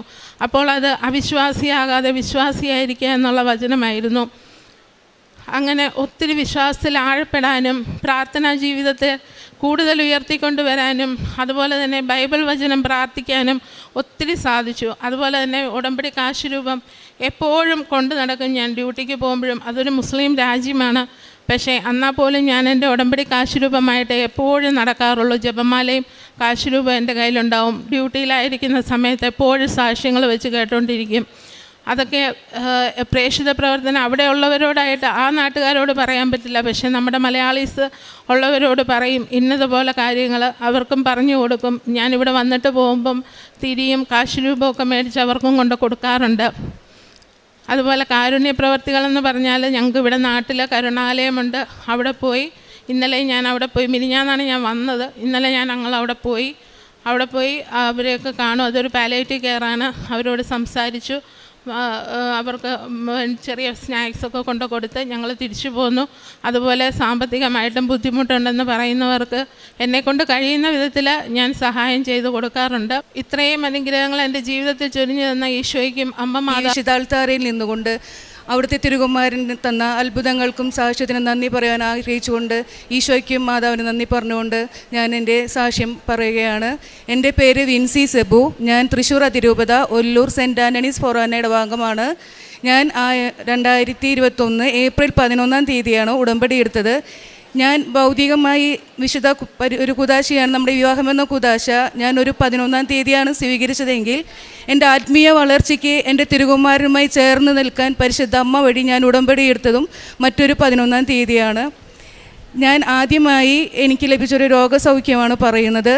എനിക്ക് 2019 എനിക്ക് എൻ്റെ ലെഫ്റ്റ് ഓവറിയിൽ എൻ്റെ പീരീഡ്സിൻ്റെ സമയത്ത് എൻ്റെ വയറ്റിൽ കുടലുകൾ കൊട്ടി ഇരിക്കുന്നത് കാരണം നമ്മുടെ പീരീഡ്സിൻ്റെ ബ്ലഡ് മുഴുവൻ ഓവറിയിലേക്കാണ് പോയിരുന്നത്. എനിക്ക് പീരീഡ്സ് 2 ദിവസം കാണുമ്പോൾ ഞാൻ കരുതും, ഹായ് എന്തൊരു സുഖം, 2 ദിവസമല്ലേ ഉള്ളൂ എന്ന്. പക്ഷേ പിന്നീടാണ് പെയിൻ വന്നപ്പോൾ ഞാനൊരു ഗൈനോനെ കാണിച്ചപ്പോൾ ആ ഡോക്ടറാണ് പറഞ്ഞത്, മോളുടെ പീരീഡ്സിൻ്റെ ബ്ലഡ് മുഴുവൻ കുടലുകൾ ഒട്ടിക്കിടക്കുന്നത് കാരണം ഏത് വഴിക്കാണോ പോകാൻ വഴി കിട്ടുന്നത് അതുവഴി നമ്മുടെ ലെഫ്റ്റ് ഓവറിയിലേക്കാണ് പോയിരിക്കുന്നത്. ഉടനടി തന്നെ അത് ഓപ്പറേറ്റ് ചെയ്യണമെന്ന് പറഞ്ഞു. ഡോക്ടർ അത് ഓപ്പറേറ്റ് ചെയ്ത് നോർമലായി ബയോപ്സിക്ക് അയച്ചു. അതിൽ കുഴപ്പമൊന്നും ഉണ്ടായില്ല. 3 മാസം കഴിഞ്ഞ് നോർമൽ സ്കാനിങ്ങിന് ഡോക്ടർ പ്രിഫർ ചെയ്തു. ഞാനത് സ്കാൻ ചെയ്തപ്പോൾ നമ്മുടെ വരണ ബ്ലീഡിങ് അത് റൈറ്റ് ഓവറിലേക്കായി അതിൻ്റെ സഞ്ചാരം. കൂടാതെ ഫൈബ്രോയിഡ്, യൂട്രസിൽ അത്യാവശ്യം ഫൈബ്രോയിഡും കണ്ടു. ഡോക്ടർക്ക് തന്നെ വിഷമമായി. ഡോക്ടർ പറഞ്ഞു സാധാരണ അങ്ങനെ സംഭവിക്കുന്നതല്ല, കാരണം എനിക്കന്ന് 42-41 വയസ്സായിരുന്നു. ഡോക്ടർക്കും വിഷമമായി. ഡോക്ടർ പറഞ്ഞു നമുക്ക് എല്ലാ മാസവും 3 മാസം കൂടുമ്പോൾ സ്കാൻ ചെയ്യണം. ആ സമയത്താണ് ഞാനിവിടെ ഉടമ്പടി എടുക്കുന്നത്. വളരെ അവിചാരിതമായിട്ടാണ് ഞാനിവിടെ ഉടമ്പടി എടുക്കുന്നത്. കാരണം ഞാൻ കുടുംബസമേതം ഞാനിവിടെ കൃപാസനത്തിൽ വന്നതാണ്. ഞാൻ അതിനു മുൻപ് പെങ്ങളുടെ കൂടെ 2 പ്രാവശ്യം വന്നിട്ടുണ്ടെങ്കിലും കൊറോണയ്ക്ക് ശേഷം ഇവിടെ വിശുദ്ധ കുർബാന പൊതുവായി തുറന്നു കൊടുക്കുന്ന സമയത്ത് ജോസഫ് അച്ഛൻ്റെ കുർബാന കണ്ട വഴിക്ക് ഞാൻ ഭയങ്കര സന്തോഷത്തോടെ കയറി വന്നു. പക്ഷേ എല്ലാവരും ഭയങ്കര ഗ്യാപ്പ് ഇട്ടിട്ടാണ് നിൽക്കണേ. ഞാൻ കരുതി എന്തിനാ എല്ലാവരും ഇങ്ങനെ ഗ്യാപ്പ് ഇടുന്നത്, അച്ഛൻ്റെ കുർബാനയല്ല നടക്കണേ. എനിക്ക് ബോധം പോയില്ല. അപ്പോഴാണ് നമ്മൾ ഓർക്കണം സാമൂഹ്യ അകലം വേണമായിരുന്നു. പക്ഷെ ഞാൻ ആ കുർബാന കാണുമ്പോൾ അച്ഛൻ പറഞ്ഞു ഉടമ്പടി എടുക്കേണ്ടവർക്ക് ഉടമ്പടി എടുക്കാം. ഞാൻ പറയില്ല, മനസ്സിൽ ലഡു പൊട്ടിയെന്ന് പറഞ്ഞ പോലെ ഞാൻ ഉടമ്പടി പോയി. എനിക്ക് കിട്ടിയ ടോക്കൺ 8 ഞാൻ പരിശുദ്ധ അമ്മയോട് പറഞ്ഞു, അമ്മേ ഞായറാഴ്ച ദിവസമാണ് ഞാൻ തൃശ്ശൂരിൽ നിന്നാണ് വരണേ, എൻ്റെ അടുത്ത് പോരുമ്പോൾ ആൾ പറഞ്ഞിട്ടുണ്ട് വേഗം തിരിച്ചു പോരണം, അതുകൊണ്ട് തന്നെ ഞങ്ങൾ പുലർച്ചെ അവിടെ നിന്ന് പോകുന്നതാണ്. 8 എന്ന് പറഞ്ഞ നമ്പർ എപ്പോഴാണ് വിളിക്കാമെന്ന് എനിക്കറിയില്ല. അന്ന് ഇതുപോലെയല്ല, നമുക്ക് അവിടെ നിയമങ്ങൾ എഴുതി കൊടുക്കാം, കുറച്ച് വ്യത്യാസമായിരുന്നു. ഞാൻ അമ്മയോട് പറഞ്ഞു അമ്മേ എനിക്ക് 8 എന്നെ വിളിക്കണം, ആദ്യത്തെ ഗ്രൂപ്പിൽ പെടുത്തണം. പരിശുദ്ധ അമ്മ 1 തൊട്ട് 8 വരെ വിളിച്ചതിൽ ഞാൻ കയറി. അത് കഴിഞ്ഞ് നേരത്തെ പോകണമെന്ന് പറഞ്ഞ ആൾ എനിക്ക് ആർത്തുങ്കൽ പള്ളി, തങ്കിപ്പള്ളി അതൊക്കെ കൊണ്ട് കാണിച്ചു തന്ന് അന്നത്തെ ആ യാത്ര ഒരു ആത്മീയ യാത്രയാക്കിയിട്ട് എനിക്ക് മാറ്റി തന്നു. ഇവിടെ നിന്ന് ഉടമ്പടി എടുത്ത് പോയി. പിന്നെ സ്കാനിങ്ങിന് പോകുമ്പോൾ മുഴുവൻ ഞാൻ പ്രത്യക്ഷീകരണ പ്രാർത്ഥന ചൊല്ലി വിശുദ്ധ തൈലം വയറുമ്മ പൂശും. ഓരോ പ്രാവശ്യം ചെല്ലുമ്പോഴും കുറവൊന്നുമില്ല, എന്നാൽ കുറയണമില്ല, അങ്ങനെ ഒരു പൊസിഷനിലായിരുന്നു. പിന്നെ ഡോക്ടർ പറഞ്ഞു നമുക്ക് പീരീഡ്സ് നമുക്ക് ഇനി ആ വഴിക്ക് തന്നെ പോകുമല്ലോ, അപ്പോൾ നമുക്ക് മെറീന എന്ന് പറഞ്ഞിട്ടൊരു സംഭവം ഇടാം. നമ്മുടെ ബ്ലഡിന് അവിടെ ഒരു ബ്ലോക്ക് ചെയ്ത് നിർത്തുന്ന ഒരു സംഭവമാണ് അത്. പക്ഷെ അത് ഇടുമ്പോൾ അതിൻ്റെ ഭവിഷ്യത്തുണ്ട്. പക്ഷെ കുഴപ്പമില്ല, നമ്മളതിട്ടു. എന്നിട്ടും കുറയണമൊന്നുമില്ല. അങ്ങനെ എൻ്റെ ഒരു ചേച്ചിയുടെ മകൾ പറഞ്ഞതനുസരിച്ച് ഒരു ഹോമിയോ ഡോക്ടറെ അടുത്തേക്ക് ഞാൻ പോവാറായി. അപ്പോൾ എൻ്റെ ഉള്ളിൽ ശക്തമായിട്ട് ആരോ പറയാണ് നീ തിരിച്ച് ഈ ഗൈനോൻ്റെ അടുത്തേക്ക് തന്നെ വരും അങ്ങനെ ശക്തമായിട്ട് പറയുമെന്ന് തോന്നി. ഞാൻ ഡോക്ടറെ അടുത്ത് പറഞ്ഞു ഡോക്ടർ ഞാൻ തിരിച്ച് ഡോക്ടറുടെ അടുത്തേക്ക് തന്നെ വരും എന്നും പറഞ്ഞ് ഹോമിയോ ഡോക്ടറെ അടുത്ത് പോയി. ആ ഡോക്ടർ പറഞ്ഞ് വേറൊരു ഇംഗ്ലീഷ് ഡോക്ടറെ അടുത്ത് പോയി. അവർ രണ്ടുപേരും കൈയൊഴിഞ്ഞു, നമുക്കിത് കളയാം, കുഴപ്പമൊന്നുമില്ല. പക്ഷെ ഞാൻ തിരിച്ച് എൻ്റെ പഴയ ഗൈനോൻ്റെ അടുത്തേക്ക് തന്നെ വന്നു. ആ സമയത്താണ് എൻ്റെ ഒരു കൂട്ടുകാരി ഈ ഗൈനോനെ കാണിക്കുന്നത്. അപ്പോൾ ആ കൂട്ടുകാരിയുടെ അടുത്ത് ഈ ഡോക്ടർ ഓവറി കളയാൻ പറഞ്ഞിരുന്നു. പക്ഷെ ആൾ ഓവറി കളഞ്ഞില്ല, ആൾക്കത് ക്യാൻസറായി മാറി. ഇന്ന് ആ വ്യക്തി ഉടമ്പടിയിലാണ് ജീവിക്കുന്നത്. അപ്പോൾ എൻ്റെ മക്കൾ എനിക്ക് മാതാവ് 3 പെൺമക്കളെ തന്നിരിക്കണേ, 3 റോസാപ്പൂക്കളെന്ന് ഞാൻ പറയും. അപ്പോൾ എൻ്റെ മക്കൾ എന്നോട് പറയും അമ്മ ആ ആൻറ്റിക്ക് ക്യാൻസറായി മാറി. അപ്പോൾ അതിൻ്റെ ഇടയിൽ നമുക്ക് ക്യാൻസർ ടെസ്റ്റൊക്കെ ഉണ്ടാവും. കാരണം യൂട്രസിൽ ഫൈബ്രോയിഡ്, ഓവറിയിൽ സിസ്റ്റ്. അപ്പോൾ നമ്മൾ ഒരു പ്രാവശ്യം ഇതുപോലെ ടെസ്റ്റ് ചെയ്യുന്ന സ്ഥലത്ത് നിന്ന് ആളെ വിളിച്ചിട്ട് ചോദിച്ചു മാഡത്തിന് മുഴയോ എന്തെങ്കിലും ഉണ്ടോ, ക്യാൻസറാണ് കാണിക്കണേ പറഞ്ഞു. അപ്പോൾ ആൾക്ക് ഭയങ്കര സങ്കടമായി.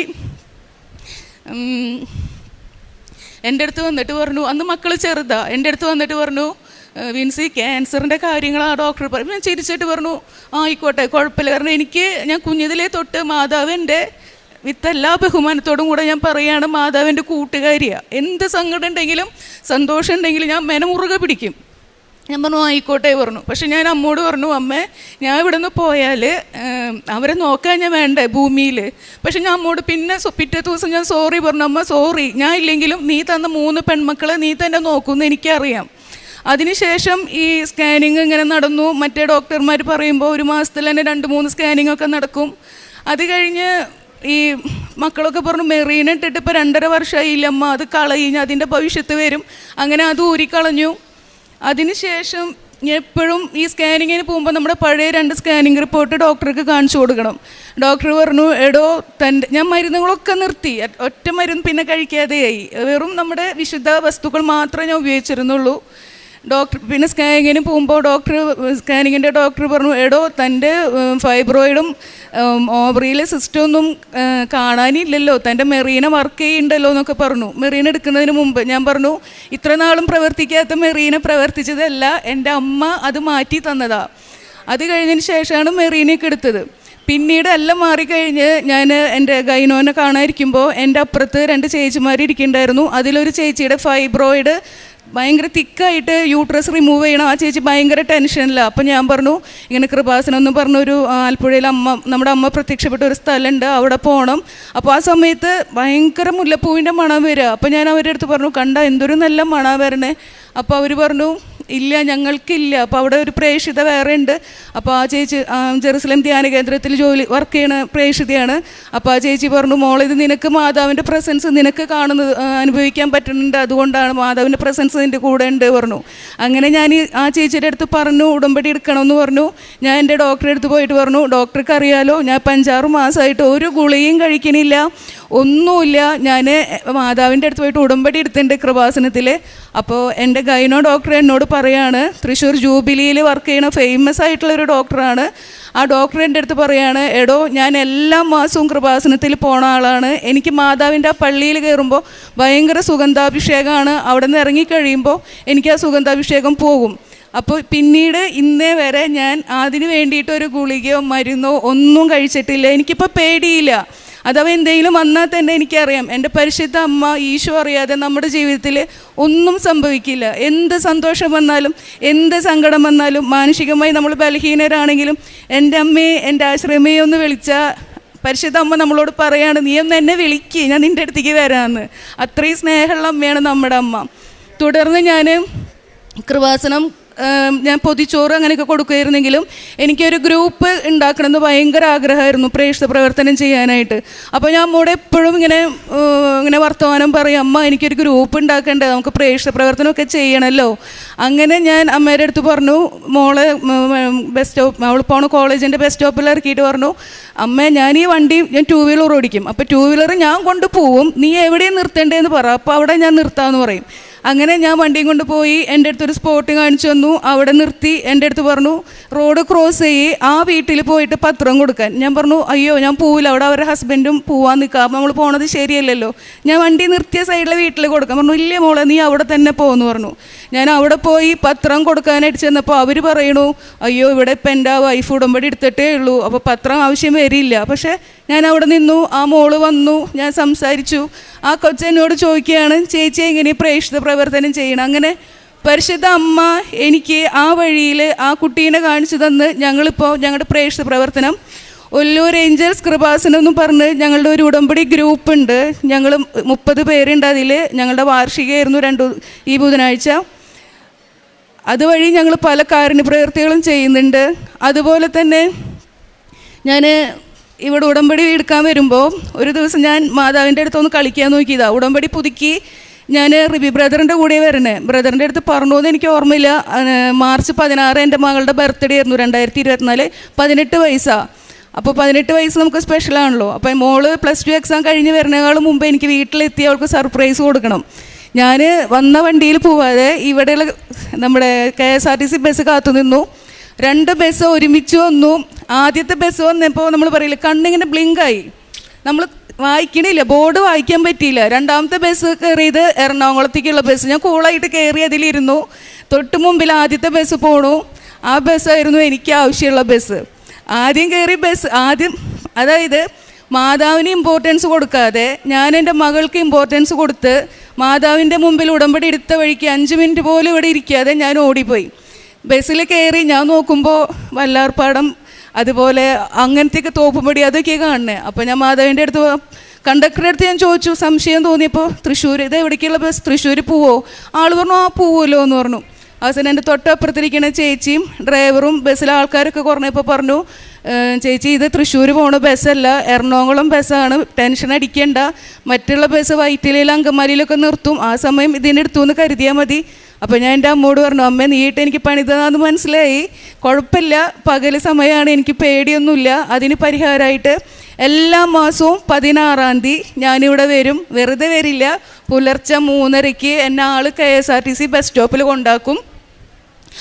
അവിടെ നിന്ന് ഞാൻ എല്ലാ മാസവും ഇങ്ങോട്ട് വരും, വന്ന കുർബാന കാണണം, അതെനിക്ക് മസ്റ്റാണ്. ഇവിടുത്തെ കുർബാന മിസ്സായാൽ പിന്നെ അതൊരു കാര്യമില്ലല്ലോ. വന്നു കഴിഞ്ഞാൽ ഇവിടെ കുറേ നേരം അവിടുന്ന് ഇന്നേ വരെ ഞാൻ ഉറക്കത്തിൻ്റെ ആശാത്തിയാണ്, പക്ഷെ ഇന്നേ വരെ എനിക്ക് ബസ് ഇവിടെ എത്തുമ്പോൾ മാതാവ് എന്നെ വിളിക്കും, മോളെ എത്തി, എനിക്ക് എന്തെങ്കിലുമൊക്കെ ഒരു അടയാളം കാണിച്ചു തരും. ഇവിടെ ഇറങ്ങും, കുറേ നേരം മാതാവിൻ്റെ അടുത്ത് ഇരിക്കും.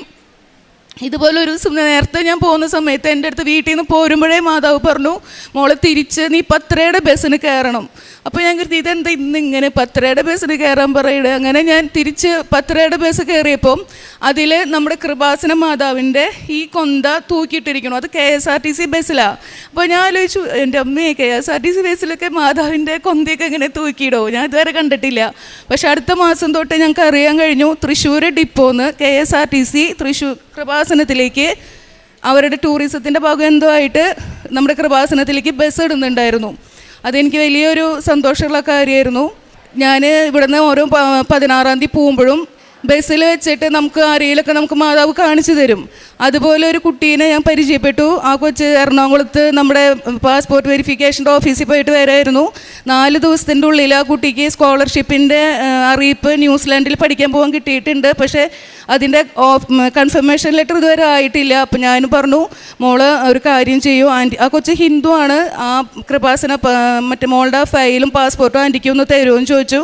ബസ്സിൽ നല്ല തിരക്കുണ്ട്, പക്ഷെ നമുക്കതൊന്നും ഒരു പ്രശ്നമില്ലായിരുന്നു. എനിക്ക് ആ കൊച്ചിൻ്റെ പാസ്പോർട്ടും ഫയലും എൻ്റെ കയ്യിൽ തന്നു. ഞാൻ കൃപാസന മാതാവിൻ്റെ ഉപ്പും വിശുദ്ധ തൈലം അതിൽ പുരട്ടി.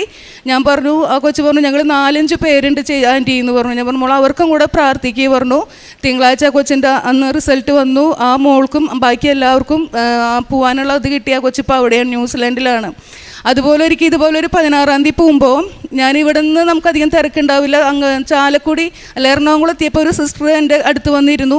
അപ്പോൾ സിസ്റ്ററിന് ഞാൻ എൻ്റെ കയ്യിലത്തെ കാശ് രൂപം കൊടുത്തു. ഞാൻ ഇവിടെ നിന്ന് പോകുമ്പോൾ എപ്പോഴും പത്രവും കാശ് രൂപം മേടിച്ചിട്ടാണ് പോവുക.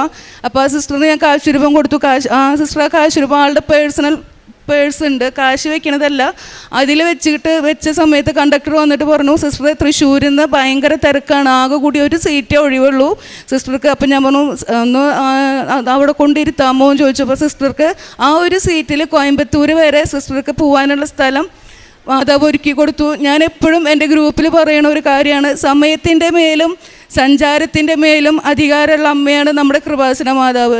അയ്യോ എനിക്കിപ്പോൾ കിട്ടിയില്ലല്ലോ, എനിക്ക് എന്താ വൈകണേന്ന് ഓർത്ത് നിങ്ങൾ ആരും വിഷമിക്കരുത്. അതിൻ്റെ സമയമാകുമ്പോൾ പരിശുദ്ധ അമ്മ കൃപാസന പ്രസാദപര മാതാവ് നമുക്കത് നടത്തി തരും. അത് കഴിഞ്ഞ് സിസ്റ്റർ ഇറങ്ങിപ്പോയി. അപ്പം തന്നെ ഒരു മോളെൻ്റെ അടുത്ത് വന്നിരുന്നു. ആ കൊച്ചിനും ഞാൻ ഇതുപോലെ കാശ് രൂപം കൊടുത്തു. കാശ് രൂപം കൊടുത്തു കഴിഞ്ഞപ്പോൾ ആ കുട്ടിക്ക് ഇരിക്കാൻ സ്ഥലമില്ല. പാലക്കാട് തൃശ്ശൂരിൽ നിന്ന് പാലക്കാടുള്ള ഒരാൾ ആ കുട്ടി ഇരിക്കുന്ന സ്ഥലത്തേക്ക് വരും എന്ന് പറഞ്ഞു. പക്ഷേ ഇതുപോലെ തന്നെ കണ്ടക്ടർ വന്ന് പറഞ്ഞു, ഇവിടെ സ്ഥലം ഉണ്ടാവില്ല, പാലക്കാട് എത്തണ വരെ നിൽക്കേണ്ടി വരും. അപ്പോൾ ആ കൊച്ചു പറഞ്ഞു ഓക്കെ. പക്ഷേ കണ്ടക്ടർ അപ്പോൾ തന്നെ തിരിച്ചു വന്നിട്ട് പറയാണ്, നിങ്ങൾ എന്ത് കൂടോത്ര ചെയ്തത്, ഇതേ സീറ്റിൽ പാലക്കാടേക്ക് ബുക്ക് ചെയ്ത ആൾ ക്യാൻസൽ ചെയ്തിരിക്കണമെന്ന് പറഞ്ഞു. അപ്പോൾ അതുകൊണ്ട് നമുക്ക് സമയത്തിൻ്റെ മേലും സഞ്ചാരത്തിൻ്റെ മേലും അധികാരമുള്ള അമ്മ നമ്മുടെ എല്ലാ നിയോഗങ്ങളും സാധിച്ചു തരും. പിന്നെ കാരുണ്യപ്രവർത്തകളായിട്ട് ഞാൻ പറഞ്ഞല്ലോ, ഞങ്ങളൊരു ഗ്രൂപ്പുണ്ട്, ഒല്ലൂർ ഏഞ്ചൽസ് കൃപാസനം. അതുവഴിക്ക് ഞങ്ങൾ എല്ലാ മാസവും ഞങ്ങൾ കാരുണ്യപ്രവർത്തികൾ ചെയ്യാനായിട്ട് അനാഥശാലകളിലേക്ക് പോവും. എല്ലാ ഞായറാഴ്ചയും ഞങ്ങൾ ഫുഡ് അവരവരുടെ വീട്ടിലുണ്ടാക്കി കളക്ട് ചെയ്ത് അത് കൊണ്ടു കൊടുക്കും. പിന്നെ എല്ലാ മാസവും ഇവിടെ നിന്ന് വെഞ്ചരിച്ച് തന്ന മാതാവിൻ്റെ രൂപവും മാതാവിൻ്റെ ഫ്രെയിമും 1000 ജമണി ജപമാലയും വെച്ചിട്ട് ഞങ്ങൾ എല്ലാ മാസവും ആദ്യത്തെ ബുധനാഴ്ച ഞങ്ങൾ ജപമാല എത്തിക്കുന്നുണ്ട്. ഇതൊക്കെയാണ് ഞാൻ ചെയ്യുന്ന അനുഗ്രഹം നൽകിയ ഈശോയ്ക്കും അമ്മയ്ക്കും 1000 നന്ദി പറയുന്നു. എൻ്റെ പേര് അനുഷ, ഞാൻ വരുന്നത് ബാംഗ്ലൂരിൽ നിന്നാണ്. എൻ്റെ ഹസ്ബൻഡ് ഷിൻഡോ. ഞാൻ ആദ്യമായിട്ട് ഓൺലൈൻ ഉടമ്പടി എടുത്തത് 2022 ഏപ്രിലായിരുന്നു. അന്ന് എനിക്കൊരു 5 months കരിയർ ഗ്യാപ്പ് വന്നിരിക്കുന്ന ഒരു സമയമായിരുന്നു. ഡിസംബർ ഫസ്റ്റ് വീക്ക് 2021 ഞാൻ എൻ്റെ പഴയ കമ്പനിയിൽ നിന്ന് ഇറങ്ങി. അതിൻ്റെ മെയിൻ നിയോഗം എന്ന് വെച്ചിട്ടുണ്ടെങ്കിൽ ഞാൻ വേറൊരു ഡൊമൈനിലോട്ട് ചേഞ്ച് ചെയ്യാനായിരുന്നു. പക്ഷേ ഈ 5 months ഗ്യാപ്പിൽ ഞാൻ ഉദ്ദേശിച്ച ആ ഡൊമൈനിൽ നിന്ന് എനിക്ക് ഒരു കോൾ പോലും വന്നില്ല. അങ്ങനെ ഓൺലൈൻ ഉടമ്പടി എടുത്തു, പ്രാർത്ഥന ആരംഭിച്ചു. ഒരു ഓൺലൈൻ ഉടമ്പടി ധ്യാനം കേട്ടോണ്ടിരിക്കുന്ന ആ ഒരു സമയത്താണ് എന്നെ HR വിളിച്ചതും ഞാൻ ഉദ്ദേശിച്ച ഡൊമൈനിൽ നിന്ന് ഒരു ഓഫർ വന്നതും. അതിൻ്റെ ഇൻ്റർവ്യൂ എന്ന് പറഞ്ഞിട്ടുണ്ടെങ്കിൽ ഭയങ്കര ഈസി ആയിരുന്നു. എനിക്കറിയില്ല ഒരു MNCയിൽ നിന്ന് ഇത്ര ഈസി ആയിട്ട് ഒരു ഇൻ്റർവ്യൂ വരുമെന്ന് എനിക്കറിയില്ല. എനിക്ക് വേണ്ടി മാത്രം വെച്ചൊരു ജോലി പോലെയായിരുന്നു എനിക്കത് തോന്നിയത്. അങ്ങനെ പരിശുദ്ധ അമ്മ എനിക്ക് ആദ്യമായിട്ട് ആ ജോലി നൽകി അനുഗ്രഹിച്ചു. പിന്നെ 2022 നവംബറിൽ ഞാനിവിടെ തീർത്ഥാടന ഉടമ്പടി എടുത്തു. അന്ന് എന്തുകൊണ്ടോ എനിക്കത് ശരിക്കും അത് പൂർത്തീകരിക്കാൻ പറ്റിയില്ല. മാക്സിമം ഒരു 1 month ഞാനത് പൂർത്തീകരിച്ചു. പക്ഷേ മാതാവിലുള്ള വിശ്വാസം ഞാൻ കൈവിടുന്നിട്ടുണ്ടായിരുന്നില്ല. ഉടമ്പടി ധ്യാനം കേൾക്കുമായിരുന്നു, സാക്ഷ്യം കേൾക്കുമായിരുന്നു, നേർച്ച വസ്തുക്കൾ തീരുന്നവരെ ഉപയോഗിക്കുമായിരുന്നു. ആ ഒരു വിശ്വസ്തത അമ്മയോട് കാണിച്ചുകൊണ്ടാവാം നെക്സ്റ്റ് ഇയറിൽ അതേ സമയം ഞങ്ങൾക്ക് ബാംഗ്ലൂരിലൊരു ഫ്ലാറ്റ് വാങ്ങുവാൻ അമ്മ അനുഗ്രഹിച്ചു. അത് ഞാൻ ഉടമ്പടിയിൽ വെച്ചതായിരുന്നു. വെക്കാനുള്ള കാരണം എന്ന് വെച്ചിട്ടുണ്ടെങ്കിൽ നല്ലൊരു റെൻ്റായിരുന്നു അവിടെ എപ്പോഴും കൊടുത്തുകൊണ്ടിരുന്നത്. പിന്നെ എല്ലാ 11 മന്ത് കൂടുമ്പോഴും എഗ്രിമെൻറ്റ് പുതുക്കണം, ഒന്നെങ്കിൽ വീണ്ടും കൂടിയ എമൗണ്ടിൽ റെൻറ്റഡ് ഹോമിലോട്ട് മാറണം, അല്ലെങ്കിൽ ആ ട്രാൻസ്പോർട്ടേഷൻ കോസ്റ്റ്, അങ്ങനെ ഭയങ്കര അങ്ങനത്തെ ഒരു സിറ്റുവേഷനിലായിരുന്നു വീട് വെച്ചതിൻ്റെ നിയോഗം. പക്ഷെ ഞങ്ങളുടെ കയ്യിൽ ഒട്ടും എമൗണ്ട് ഇല്ലായിരുന്നു.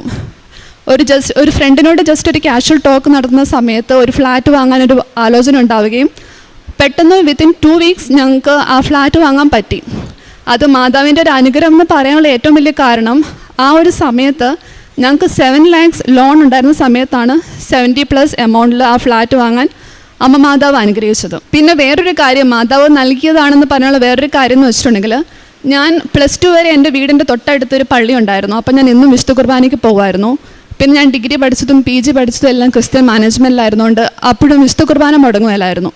അപ്പോൾ ഞാൻ ബാംഗ്ലൂർ വരുമ്പോൾ എപ്പോഴും ഞാൻ വിചാരിക്കും ഡെയിലി കുർബാനയ്ക്ക് പോകാൻ പറ്റുമല്ല, ഈവൻ സൺഡേസിൽ പോകണമെങ്കിൽ തന്നെ വേറെ ഒരാളുടെ ഹെൽപ്പ് വേണം, മറ്റുള്ളവരെ ഡിപ്പെൻഡ് ചെയ്യണം. അപ്പോൾ ഞാൻ എന്നും അങ്ങനെ ഒരു ചിന്ത വെച്ചിരുന്നു, എനിക്ക് വീടിൻ്റെ അടുത്ത് തന്നെ ഒരു പള്ളി ഉണ്ടായിരുന്നെങ്കിൽ അത് വളരെ ഒരു അനുഗ്രഹമായിരുന്നു എന്ന്. ഞാൻ ഈ ഫ്ലാറ്റ് എടുത്ത് 2 months കഴിഞ്ഞതിന് ശേഷമാണ് അറിയുന്നത് എൻ്റെ വീടിൻ്റെ 500 മീറ്ററിനപ്പുറം തന്നെ ഒരു ചാപ്പലുണ്ട്. ഡെയിലി വിശുദ്ധ കുർബാന നടത്താം, എനിക്ക് പറ്റുന്ന ടൈമിലെല്ലാം വിശുദ്ധ കുർബാനയ്ക്ക് പോകാൻ പറ്റും. അത് പരിശുദ്ധ അമ്മ നൽകിയൊരു അനുഗ്രഹമായിരുന്നു. ഇതിൻ്റെ ഈ ഒരു മൊമെൻറ്റിൽ പറയേണ്ടത്, ഞാൻ ഉടമ്പടി ഉഴപ്പി അങ്ങനെ കുറേ ഒരു പ്രാർത്ഥനയ്ക്ക് ലാഗ് വന്നു. എന്നാലും മാതാവ് ഞങ്ങൾക്ക് ഈ ഫ്ലാറ്റ് തന്നു. പക്ഷേ അതിൻ്റെ ഒരു 2-3 months ഞങ്ങൾക്ക് ഭയങ്കര സ്ട്രഗ്ലിങ് പീരീഡ് ആയിരുന്നു. എവിടെ നിന്നൊക്കെയാണ് പ്രശ്നങ്ങൾ വരുന്നതെന്ന് അറിയില്ല. കയ്യിൽ ക്യാഷുണ്ട്, പക്ഷേ ഞങ്ങൾക്ക് കയറി താമസിക്കാൻ പറ്റുന്നില്ല. അപ്പോൾ ഞങ്ങൾ ഇങ്ങനെ ചിന്തിച്ചു, എന്തുകൊണ്ടായിരിക്കും ആ പ്രശ്നങ്ങൾ. ഞങ്ങൾക്ക് മനസ്സിലായി, ഞങ്ങൾക്ക് സൺഡേസിൽ ഇപ്പോൾ പള്ളിയിൽ പോകുന്നില്ല. പണ്ട് ഞങ്ങൾ എന്നും സന്ധ്യാപ്രാർത്ഥന നടത്തിയിരുന്നു, അതിപ്പോൾ ഇല്ല. ബൈബിൾ വായനയില്ല. ഞങ്ങൾ വീണ്ടും സ്റ്റാർട്ട് ചെയ്തു. എന്നത് സ്റ്റാർട്ട് ചെയ്യാൻ വേണ്ടി ആരംഭിച്ചോ അന്ന് പ്രോബ്ലം എല്ലാം സോൾവായി ഞങ്ങൾക്കത് കയറി താമസിക്കുവാൻ പറ്റി. അങ്ങനെ 2024 മെയ്യിൽ ഞാൻ ഉടമ്പടി പുതുക്കാൻ ഇവിടെ വന്നു. അപ്പോൾ ഞാൻ എപ്പോഴും ഇങ്ങനെ സാക്ഷ്യങ്ങളൊക്കെ ആ സമയത്തും കേൾക്കുന്നുണ്ടായിരുന്നു. അപ്പം ഞാൻ ഇങ്ങനെ വിചാരിക്കും, മാതാവ് എല്ലാവർക്കും അടയാളങ്ങൾ നൽകും, സുഗന്ധാഭിഷേകം നൽകും, എനിക്ക് മാത്രം ഒന്നും ലഭിച്ചിട്ടില്ല. ആ 2024 മെയ്യിൽ ഞാൻ വന്ന അന്ന് ഇവിടെ നിന്ന് എനിക്ക് സുഗന്ധാഭിഷേകം കിട്ടി. അതുപോലെ തന്നെ എൻ്റെ കാലിലൊരു പാടുണ്ടായിരുന്നു, ഒരു 1 rupee കോയിൻ്റെ അത്രയുള്ളൊരു പാട്. ആദ്യം റെഡ് കളറായിരുന്നു, പിന്നെ അത് ബ്ലാക്കായി.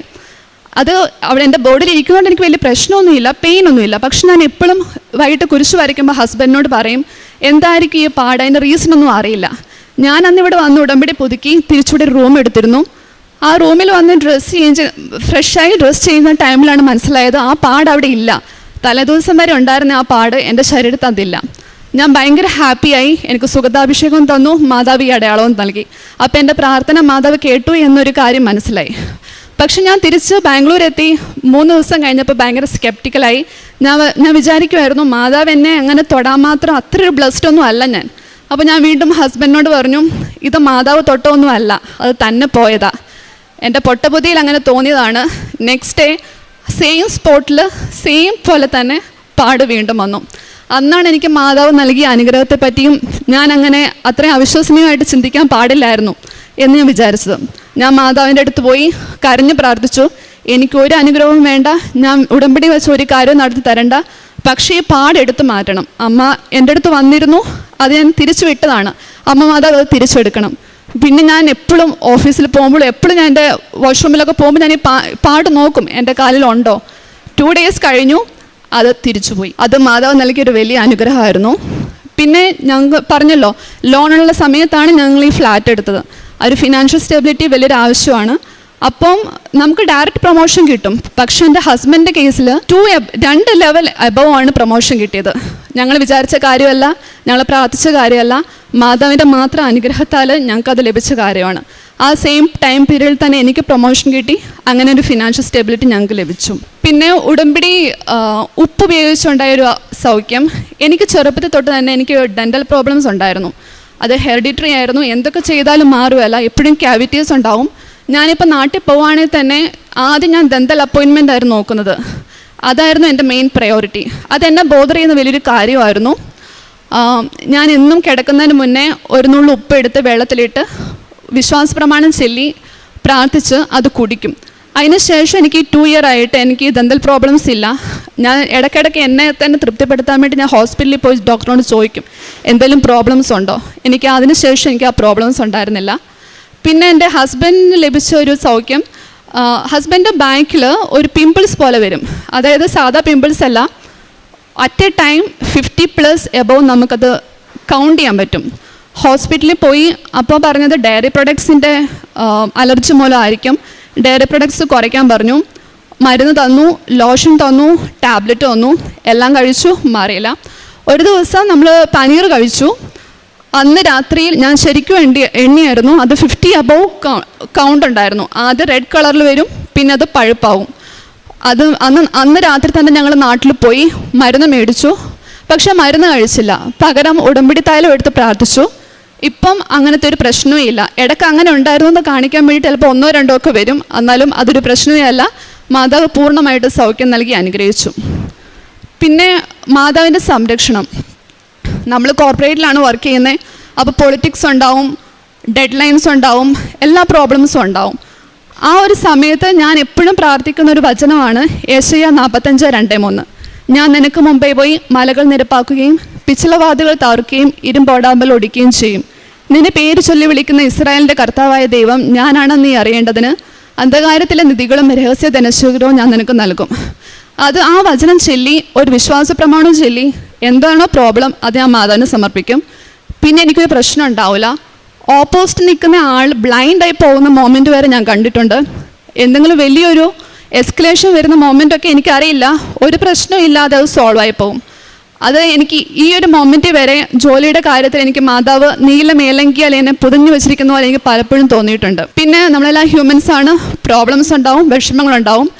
ഏതൊരു വിഷമത്തിനെ കുറിച്ച് ഓർത്താണോ ആ രാത്രി കിടന്നുറങ്ങുന്നത്, ആ പിറ്റേ ദിവസം ഡെയിലി ബ്രെഡിൽ എനിക്കറിയില്ല ജോസഫ് അച്ഛൻ കറക്റ്റായിട്ട് ആ കാര്യം പറയും. ഒന്നെങ്കിൽ അതിൻ്റെ ഒരു സൊല്യൂഷനായിരിക്കും, അല്ലെങ്കിൽ അതിനെപ്പറ്റി പ്രാർത്ഥിക്കുമായിരിക്കും. അപ്പം നമ്മൾ ഓർക്കും എന്തൊക്കെ പ്രോബ്ലംസ് ഉണ്ടെങ്കിലും കുഴപ്പമില്ല, മാതാവ് അത് ഏറ്റെടുക്കും. ഞങ്ങൾക്ക് നാളിതുവരെ അമ്മ നൽകിയ എല്ലാ അനുഗ്രഹങ്ങൾക്കും ഈശോയ്ക്കും അമ്മയ്ക്കും ഞങ്ങൾ വളരെയധികം നന്ദി പറയുന്നു. ഇനിയും അമ്മയുടെ പ്രത്യക്ഷത്തിന് സാക്ഷികളാകുവാൻ അനുഗ്രഹിക്കണമെന്ന് ഞങ്ങൾ യാചിക്കുന്നു. ഞങ്ങളുടെ ജീവിതത്തിലുണ്ടായ ആത്മീയ കാര്യം ഞങ്ങൾ ഒരിക്കലും 2024 ഞാൻ ഉടമ്പടി പുതുക്കിയതിന് ശേഷം നാളിതുവരെ ജപമാല ഞങ്ങൾ മുടക്കിയിട്ടില്ല. രാത്രിയിൽ ഇൻ കേസ് ഞങ്ങൾ രണ്ടുപേരും സെപ്പറേറ്റ് സ്ഥലത്താണെങ്കിൽ പോലും തന്നെ ജപമാല ചൊല്ലിയിട്ടേ കിടന്നുറങ്ങാറുള്ളൂ. അതേപോലെ തന്നെ ഞായറാഴ്ചത്തെ വിശുദ്ധ കുർബാന അതും മുടക്കിയിട്ടില്ല. കാരുണ്യ പ്രവർത്തകളായിട്ട് ഞങ്ങൾ അവിടെ ഒരു ഓൾഡ് ഏജ് ഹോമുണ്ട് അമ്മമാരെ നോക്കുന്നത്. അവിടെ മന്ത്ലി വൺസ് പോയി അവർക്ക് സ്നാക്സ് കൊടുക്കുകയും അവിടെ കുറച്ച് സമയം ടൈം സ്പെൻഡ് ചെയ്യുകയും ചെയ്യും. പിന്നെ നമ്മുടെ മുമ്പിൽ കൈ നീട്ടുന്ന ഒരാളെയും, ജെനുവിനായിട്ട് കൈ നീട്ടുന്ന ഒരാളെയും നമ്മൾ വെറുതെ വിട്ടിട്ടില്ല. അവരെ നമ്മളാൽ കഴിയുന്ന പോലെ സഹായിക്കും. 5 രൂപ കൊടുത്താൽ മാതാവ് 10 രൂപയായിട്ട് അത് നമുക്ക് തരും. അതുപോലെ തന്നെ പാവപ്പെട്ടവർക്ക് ഡ്രസ്സ് കൊടുക്കുകയും അങ്ങനെയുള്ള എല്ലാ കാര്യങ്ങളും ചെയ്യാറുണ്ട്. പ്രേക്ഷിത പ്രവർത്തനമായിട്ട് ഡെയിലി ബ്രെഡ് ഡെയിലി ഞാൻ സ്റ്റാറ്റസ് ഇടും, അല്ലെങ്കിൽ ഷെയർ ചെയ്ത് കൊടുക്കും. പിന്നെ ഉടമ്പടി സാക്ഷ്യം കേൾക്കുമ്പം ആ ഒരു സാക്ഷ്യം എൻ്റെ കോൺടാക്ട് ലിസ്റ്റിലുള്ള ഏതെങ്കിലും ഒരാൾക്ക് അത് ആപ്റ്റാന്ന് തോന്നുവാണെങ്കിൽ അതിന് അവർക്ക് അയച്ചു കൊടുക്കും. ഉടമ്പടി ധ്യാനം ആ വീക്കിൽ തന്നെ കൂടും, ബൈബിൾ വായിക്കും. അങ്ങനെ ആത്മീയപരമായിട്ട് 2020 ഈശോയ്ക്കും പരിശുദ്ധ അമ്മയ്ക്കും 1000 നന്ദി. എൻ്റെ പേര് ആനി ജോസ്. ഞാൻ കുറുമശ്ശേരി ലിറ്റിൽ ഫ്ലവർ ചർച്ചിൽ നിന്ന് വരുന്നു. എനിക്കും എൻ്റെ കുടുംബത്തിലുള്ളവർക്കും ലഭിച്ച അനുഗ്രഹങ്ങൾക്കും കൃപകൾക്കും സാക്ഷ്യം പറയാനാണ് ഞാനിവിടുന്ന് അമ്മ പ്രത്യക്ഷപ്പെട്ട ഈ അൾത്താരയിൽ നിൽക്കുന്നത്. ഇത് എൻ്റെ മകൻ ആൻഡോ. ആദ്യമായി തന്നെ ഞാൻ ഉടമ്പടി എടുത്തത് 29/12/2021 പെട്ടെന്ന് എൻ്റെ മകന് ഒരു നടുവേദന വന്നു. നടുവേദന കൂടുതലായി. 2-3 ആശുപത്രികളിൽ ഞങ്ങൾ കാണിച്ചു. അപ്പോൾ ഡിസ്ക് ബൾജാണെന്നാണ് അവർ പറഞ്ഞത്. ഞാൻ ഉടമ്പടിയിലായിരുന്നു. ഉടമ്പടി എടുത്ത് പ്രാർത്ഥിക്കുന്നതിൻ്റെ ഫലമായി ഞാൻ അവനെയും ഇവിടെ കൊണ്ടുവന്ന് മാതാവിനോട് മധ്യസ്ഥം യാചിച്ച് പ്രാർത്ഥിച്ചു. അത് കഴിഞ്ഞ് ഒരു ദിവസം അവനെ ആയുർവേദ ഹോസ്പിറ്റലിലേക്ക് കൊണ്ടുപോയി. അവിടെ ഒരാഴ്ച ട്രീറ്റ്മെൻറ്റ് ചെയ്തെങ്കിലും അവന് യാതൊരു ഫലവും ഉണ്ടായില്ല. അവനോട് 6 മാസം റെസ്റ്റ് എടുക്കാനാണ് അവർ പറഞ്ഞത്. ഞാനിവിടെ കൊണ്ടുവന്ന് ഉടമ്പടി തൈലം ഉപ്പും അവൻ്റെ നടുവിന് തേച്ച് വിശ്വാസ പ്രമാണം ചൊല്ലി എന്നും പ്രാർത്ഥിക്കുമായിരുന്നു. അവൻ കുളിക്കുന്ന വെള്ളത്തിൽ ഉപ്പിട്ട് പ്രാർത്ഥിച്ചാണ് അവന് കൊടുത്തിരുന്നത്. അവന് കഴിക്കാനും ഞാൻ ഉപ്പും തേനും കൊടുക്കുമായിരുന്നു. അതിൻ്റെയൊക്കെ ഫലമായി ഒരാഴ്ച കൊണ്ട് അവൻ്റെ നടുവിൻ്റെ വേദന സൗഖ്യം കിട്ടി. അതുകൂടാതെ ഞാൻ അവൻ്റെ ആ എക്സ്റേ ഇവിടെ കൊണ്ടുവന്ന് മാതാവിൻ്റെ അടുത്ത് കൊടുത്ത് പ്രാർത്ഥിച്ചായിരുന്നു. എൻ്റെ മകൻ തളർന്നു കിടക്കുന്നത് കണ്ടപ്പോൾ എനിക്ക് സഹിക്കാൻ കഴിഞ്ഞില്ല. അവന് 21 വയസ്സേ ഉണ്ടായിരുന്നുള്ളൂ. അവൻ കിടക്കണം കണ്ടപ്പോൾ അമ്മയോട് ഞാൻ പറഞ്ഞു, അമ്മേ, എൻ്റെ മകനെ ഇത്രയും പ്രായമായിട്ടുള്ളൂ, അവൻ എങ്ങനെയെങ്കിലും അവൻ്റെ ജീവിതത്തിലേക്ക് തിരിച്ചു കൊണ്ടുവന്നു. അവൻ ആകെ ഡിപ്രഷനിലായിപ്പോയി. ആ ഒരാഴ്ച കൊണ്ട് തന്നെ അവന് പൂർണ്ണ സൗഖ്യം ലഭിച്ചു. പരിശുദ്ധ അമ്മയ്ക്കും തിരുക്കുമാരനും 1000 നന്ദി. ജോലിക്ക് വേണ്ടി പല പ്രാവശ്യം ശ്രമിച്ചിട്ടും ഒന്നും ശരിയാകുന്നുണ്ടായിരുന്നില്ല. ആ ഉടമ്പടിയിൽ 4ാമത്തെ പുതുക്കൽ കഴിഞ്ഞ് ഞാൻ നിൽക്കുമ്പോൾ ഒരു ജോബ് ഓഫർ വന്നു റൊമാനിയയിൽ നിന്ന്. 1 കൊല്ലത്തോളമായി അതിൻ്റെ പ്രോസസ്സിങ് നടന്നുകൊണ്ടിരിക്കുന്നു. കഴിഞ്ഞ തവണ ഞാൻ പുതുക്കാൻ വന്നപ്പോൾ വർക്ക് പെർമിറ്റ് കിട്ടിയവന് പക്ഷേ എംബസിയിലേക്കുള്ള ഡേറ്റ് കിട്ടുന്നില്ല. അച്ഛനോട് ഞാൻ പറഞ്ഞു. അപ്പോൾ അച്ഛൻ പറഞ്ഞു, എംബസി അവൻ്റെ വിസയും ടിക്കറ്റും ആയിട്ട് വന്ന് സാക്ഷ്യം പറഞ്ഞാൽ മതി എന്ന് പറഞ്ഞു. ഈ 4 മാസക്കാലത്തോളം ഞാൻ വളരെയധികം തീക്ഷ്ണമായി ഞാനും അവനും പ്രാർത്ഥിച്ചു. എന്നും മുടങ്ങാതെ ഞങ്ങൾ പള്ളിയിൽ പോകും. കുടുംബ പ്രാർത്ഥന ഒരു ദിവസം പോലും ഞങ്ങൾ മുടക്കാറില്ല. അമ്മയോട് ഡെയിലി ബ്രെഡ് എന്നും 5:30 എഴുന്നേറ്റ് കാണുകയും ഷെയർ ചെയ്യും. അച്ഛൻ്റെ ധ്യാനങ്ങൾ എല്ലാ ചൊവ്വാഴ്ചകളിലും മുടങ്ങാതെ കാണുകയും ഷെയർ ചെയ്യുകയും ഒക്കെ ചെയ്യുന്നുണ്ട്. അപ്പം അവനാകെ വിഷമായിരുന്നു. ഒന്നും ശരിയാകുന്നില്ല അമ്മയെ, ഒന്നും ശരിയാകുന്നില്ല. ഞാൻ പറഞ്ഞു, നീ അമ്മയോട് പ്രാർത്ഥിക്കേ, അമ്മ നമുക്ക് തരാതിരിക്കില്ല എന്തായാലും. അച്ഛൻ്റെ അടുത്ത് അന്ന് പറഞ്ഞു പോയി. അന്ന് തന്നെയാണ് അവന് വിസ എംബസി ഡേറ്റ് കിട്ടിയത്. ഈ 19-ാം തീയതി ആയിരുന്നു, സെപ്റ്റംബർ 19-ാം തീയതി ആയിരുന്നു അവന് വിസ ഡേറ്റ് കിട്ടിയത്. അവൻ അവിടെ പോയി വിസ ഇൻ്റർവ്യൂ അറ്റൻഡ് ചെയ്തു. പരിശുദ്ധ അമ്മയുടെ വെഞ്ചരിച്ച ഉപ്പും തൈലവും പുരട്ടിയാണ് അവൻ ഇൻ്റർവ്യൂവിന് പോയത്. അതെല്ലാം പാസ്സായി. ഈ 11-ാം തീയതി, ഒക്ടോബർ 11-ാം തീയതി അവൻ്റെ വിസ അടിച്ച് കിട്ടി. മിനിഞ്ഞാന്നാണ് കിട്ടിയത്. അപ്പോൾ ഇവിടെ വന്ന് സാക്ഷ്യം പറഞ്ഞതിന് ശേഷം ടിക്കറ്റ് ഡേറ്റ് പറയാമെന്നാണ് ഞാൻ വാക്ക് കൊടുത്തത്. ഇന്ന് ഇവിടെ സാക്ഷ്യം പറഞ്ഞു. 11-ാം തീയതി അടുത്ത വെള്ളിയാഴ്ച അവൻ റൊമാനിയയിലേക്ക് ജോബ് വിസയായിട്ട് പോവുകയാണ്. പരിശുദ്ധ അമ്മയും തിരുക്കുമാരനും വഴി നൽകിയ ഈ വലിയ അനുഗ്രഹത്തിന് എത്ര നന്ദി പറഞ്ഞാലും മതിയാവില്ല. ഞാനും എൻ്റെ കുടുംബവും നന്ദി പറയുന്നു. ഞങ്ങളുടെ വീടിൻ്റെ അടുത്ത് തന്നെ ഒരു കൂട്ടരുടെ മരം ഞങ്ങളുടെ വീട്ടിലേക്ക് ചെരിഞ്ഞു കിടന്നിട്ട് കൊല്ലങ്ങളായി. അവർ വലിയ മരമാണ്, അത് മറിഞ്ഞു വീണാൽ ഞങ്ങളുടെ ഷീറ്റും ഗേറ്റും എല്ലാം പോകും. ആ വീട്ടുകാർ ഒരു കാരണവശാലും അത് വെട്ടിമാറ്റാൻ തയ്യാറല്ലായിരുന്നു. കഴിഞ്ഞ 2-3 മാസം മുമ്പ് വൈകുന്നേരത്തെ നേരം ഒരു ചെറിയൊരു കാറ്റുണ്ടായുള്ളൂ. ആ മരം കടയോടെ പിഴുതു വന്ന് ഞങ്ങളുടെ ഷീറ്റിൻ്റെ മുകളിൽ വന്നിരുന്നു. ഞാൻ അപ്പോൾ അമ്മയുടെ ഉടമ്പടി പ്രാർത്ഥിച്ച് വൈകുന്നേരം 6 മണിക്കാണ് സംഭവിക്കുന്നത്. പിന്നെ ഒരു കാറ്റുണ്ടായാൽ ഞങ്ങളുടെ മതിലും ഞങ്ങളുടെ വീടിൻ്റെ ഒരു റൂം ഷീറ്റിട്ടത് മൊത്തം പോകും. അതുപോലെ 4 മരങ്ങൾ കൂറ്റൻ മരങ്ങളായിരുന്നു. അതെല്ലാം ആ രാത്രി ഒരു കാറ്റും ഒരു മഴയും കൂടാതെ നിന്നു എന്നുള്ളതാണ് സത്യം. വൈകുന്നേരം ആയതുകൊണ്ട് വെട്ടിമാറ്റാൻ ആളുകൾ വന്നിട്ട് തിരിച്ചുപോയി. പിറ്റേ ദിവസം രാവിലെ തന്നെ ഇലക്ട്രിക് ലൈൻ അതിൻ്റെ അടിയിൽ പോകുന്നു. ഇലക്ട്രിക് പോസ്റ്റിൽ തട്ടിയാണ് മരങ്ങൾ നിന്നിരുന്നത്. യാതൊരു ആപത്തും ഞങ്ങൾക്ക് ആർക്കും വരാതെ പിറ്റേ ദിവസം ആ മരങ്ങളെല്ലാം മാതാവ് ഇടപെട്ട്, മാതാവിൻ്റെ വലിയൊരു പ്രവർത്തനം അതിനകത്തുണ്ട്. മധ്യസ്ഥ ശക്തിയാൽ അത് വെട്ടിമാറ്റപ്പെട്ടു. അതും ഈശോയ്ക്കും മാതാവിനും 1000 നന്ദി. പിന്നെ എനിക്ക് ശാരീരികമായ അസുഖങ്ങൾ ഒത്തിരി ഉണ്ടായിരുന്നു. അലർജിക്കൽ രോഗം എനിക്ക് 10-12 വർഷത്തോളമായി. എൻ്റെ കാല് ചൊറിഞ്ഞ് തടിച്ച് പൊട്ടുമായിരുന്നു. സഹിക്കാനാവാത്ത വേദനയായിരുന്നു. പക്ഷേ ഞാൻ ഉടമ്പടിയിൽ എൻ്റെ രോഗങ്ങളൊന്നും ഞാൻ വെച്ചിട്ടില്ല. പരിശുദ്ധ അമ്മയുടെ ഉപ്പും തൈലവും സ്ഥിരം ഞാൻ പുരട്ടി പ്രാർത്ഥിക്കും. വേദന കഠിനമായി വരുമ്പോൾ മാതാവ് ഇഷ്ടപ്പെടുന്നു എങ്കിൽ ഈശോയോട് പറഞ്ഞ് മാറ്റിത്തരട്ടെ എന്നുള്ള ആ ഒരു മനസ്സോടുകൂടി തന്നെ ഞാൻ പ്രാർത്ഥിച്ചുകൊണ്ടിരുന്നത്. പക്ഷേ ഇപ്പോൾ ഞാൻ മരുന്ന് എടുക്കുന്നില്ല. 2 വർഷത്തോളമായി എനിക്ക് മരുന്ന് കഴിക്കുന്നില്ല. എൻ്റെ അലർജിയുടെ കടി മാറി കിട്ടി എനിക്ക്. അതുപോലെ എനിക്ക് മസിൽ കിടന്നു കഴിഞ്ഞ് കഴിഞ്ഞാൽ മസിൽ കയറി പിടിക്കും. പിന്നെ ഉറങ്ങാൻ കഴിയില്ല, നിൽക്കാൻ കഴിയില്ല, കിടക്കാൻ കഴിയില്ല. അതും രാത്രിയിൽ ഒരു ദിവസം ഞാൻ ഇങ്ങനെ മസിൽ കയറി പിടിച്ച് വേദനയോടെ ഇരുന്നപ്പോൾ ഞാൻ ഓർത്തു, എൻ്റെ കയ്യിൽ അമ്മയുടെ മരുന്നല്ലേ ഇരിക്കുന്നത്. ആ മരുന്നെടുത്ത് ഞാൻ എൻ്റെ കാലിൽ ആ മസിൽ കയറിനോടുത്ത് തൊട്ട് പുരട്ടി. അതിനുശേഷം ഇന്ന് വരെ എനിക്ക് ആ മസിൽ പിടുത്തുണ്ടായിട്ടില്ല. പരിശുദ്ധ അമ്മയ്ക്കും തിരുക്കുമാരനും 1000 നന്ദി. ഷോൾഡർ പെയിൻ, അതുപോലെ ഒരു നിരവധി അസുഖങ്ങൾ എനിക്ക് ഇവിടുത്തെ വിശുദ്ധ വസ്തുക്കളുടെ ഉപയോഗം കൊണ്ട് എനിക്ക് മാറി കിട്ടിയിട്ടുണ്ട്.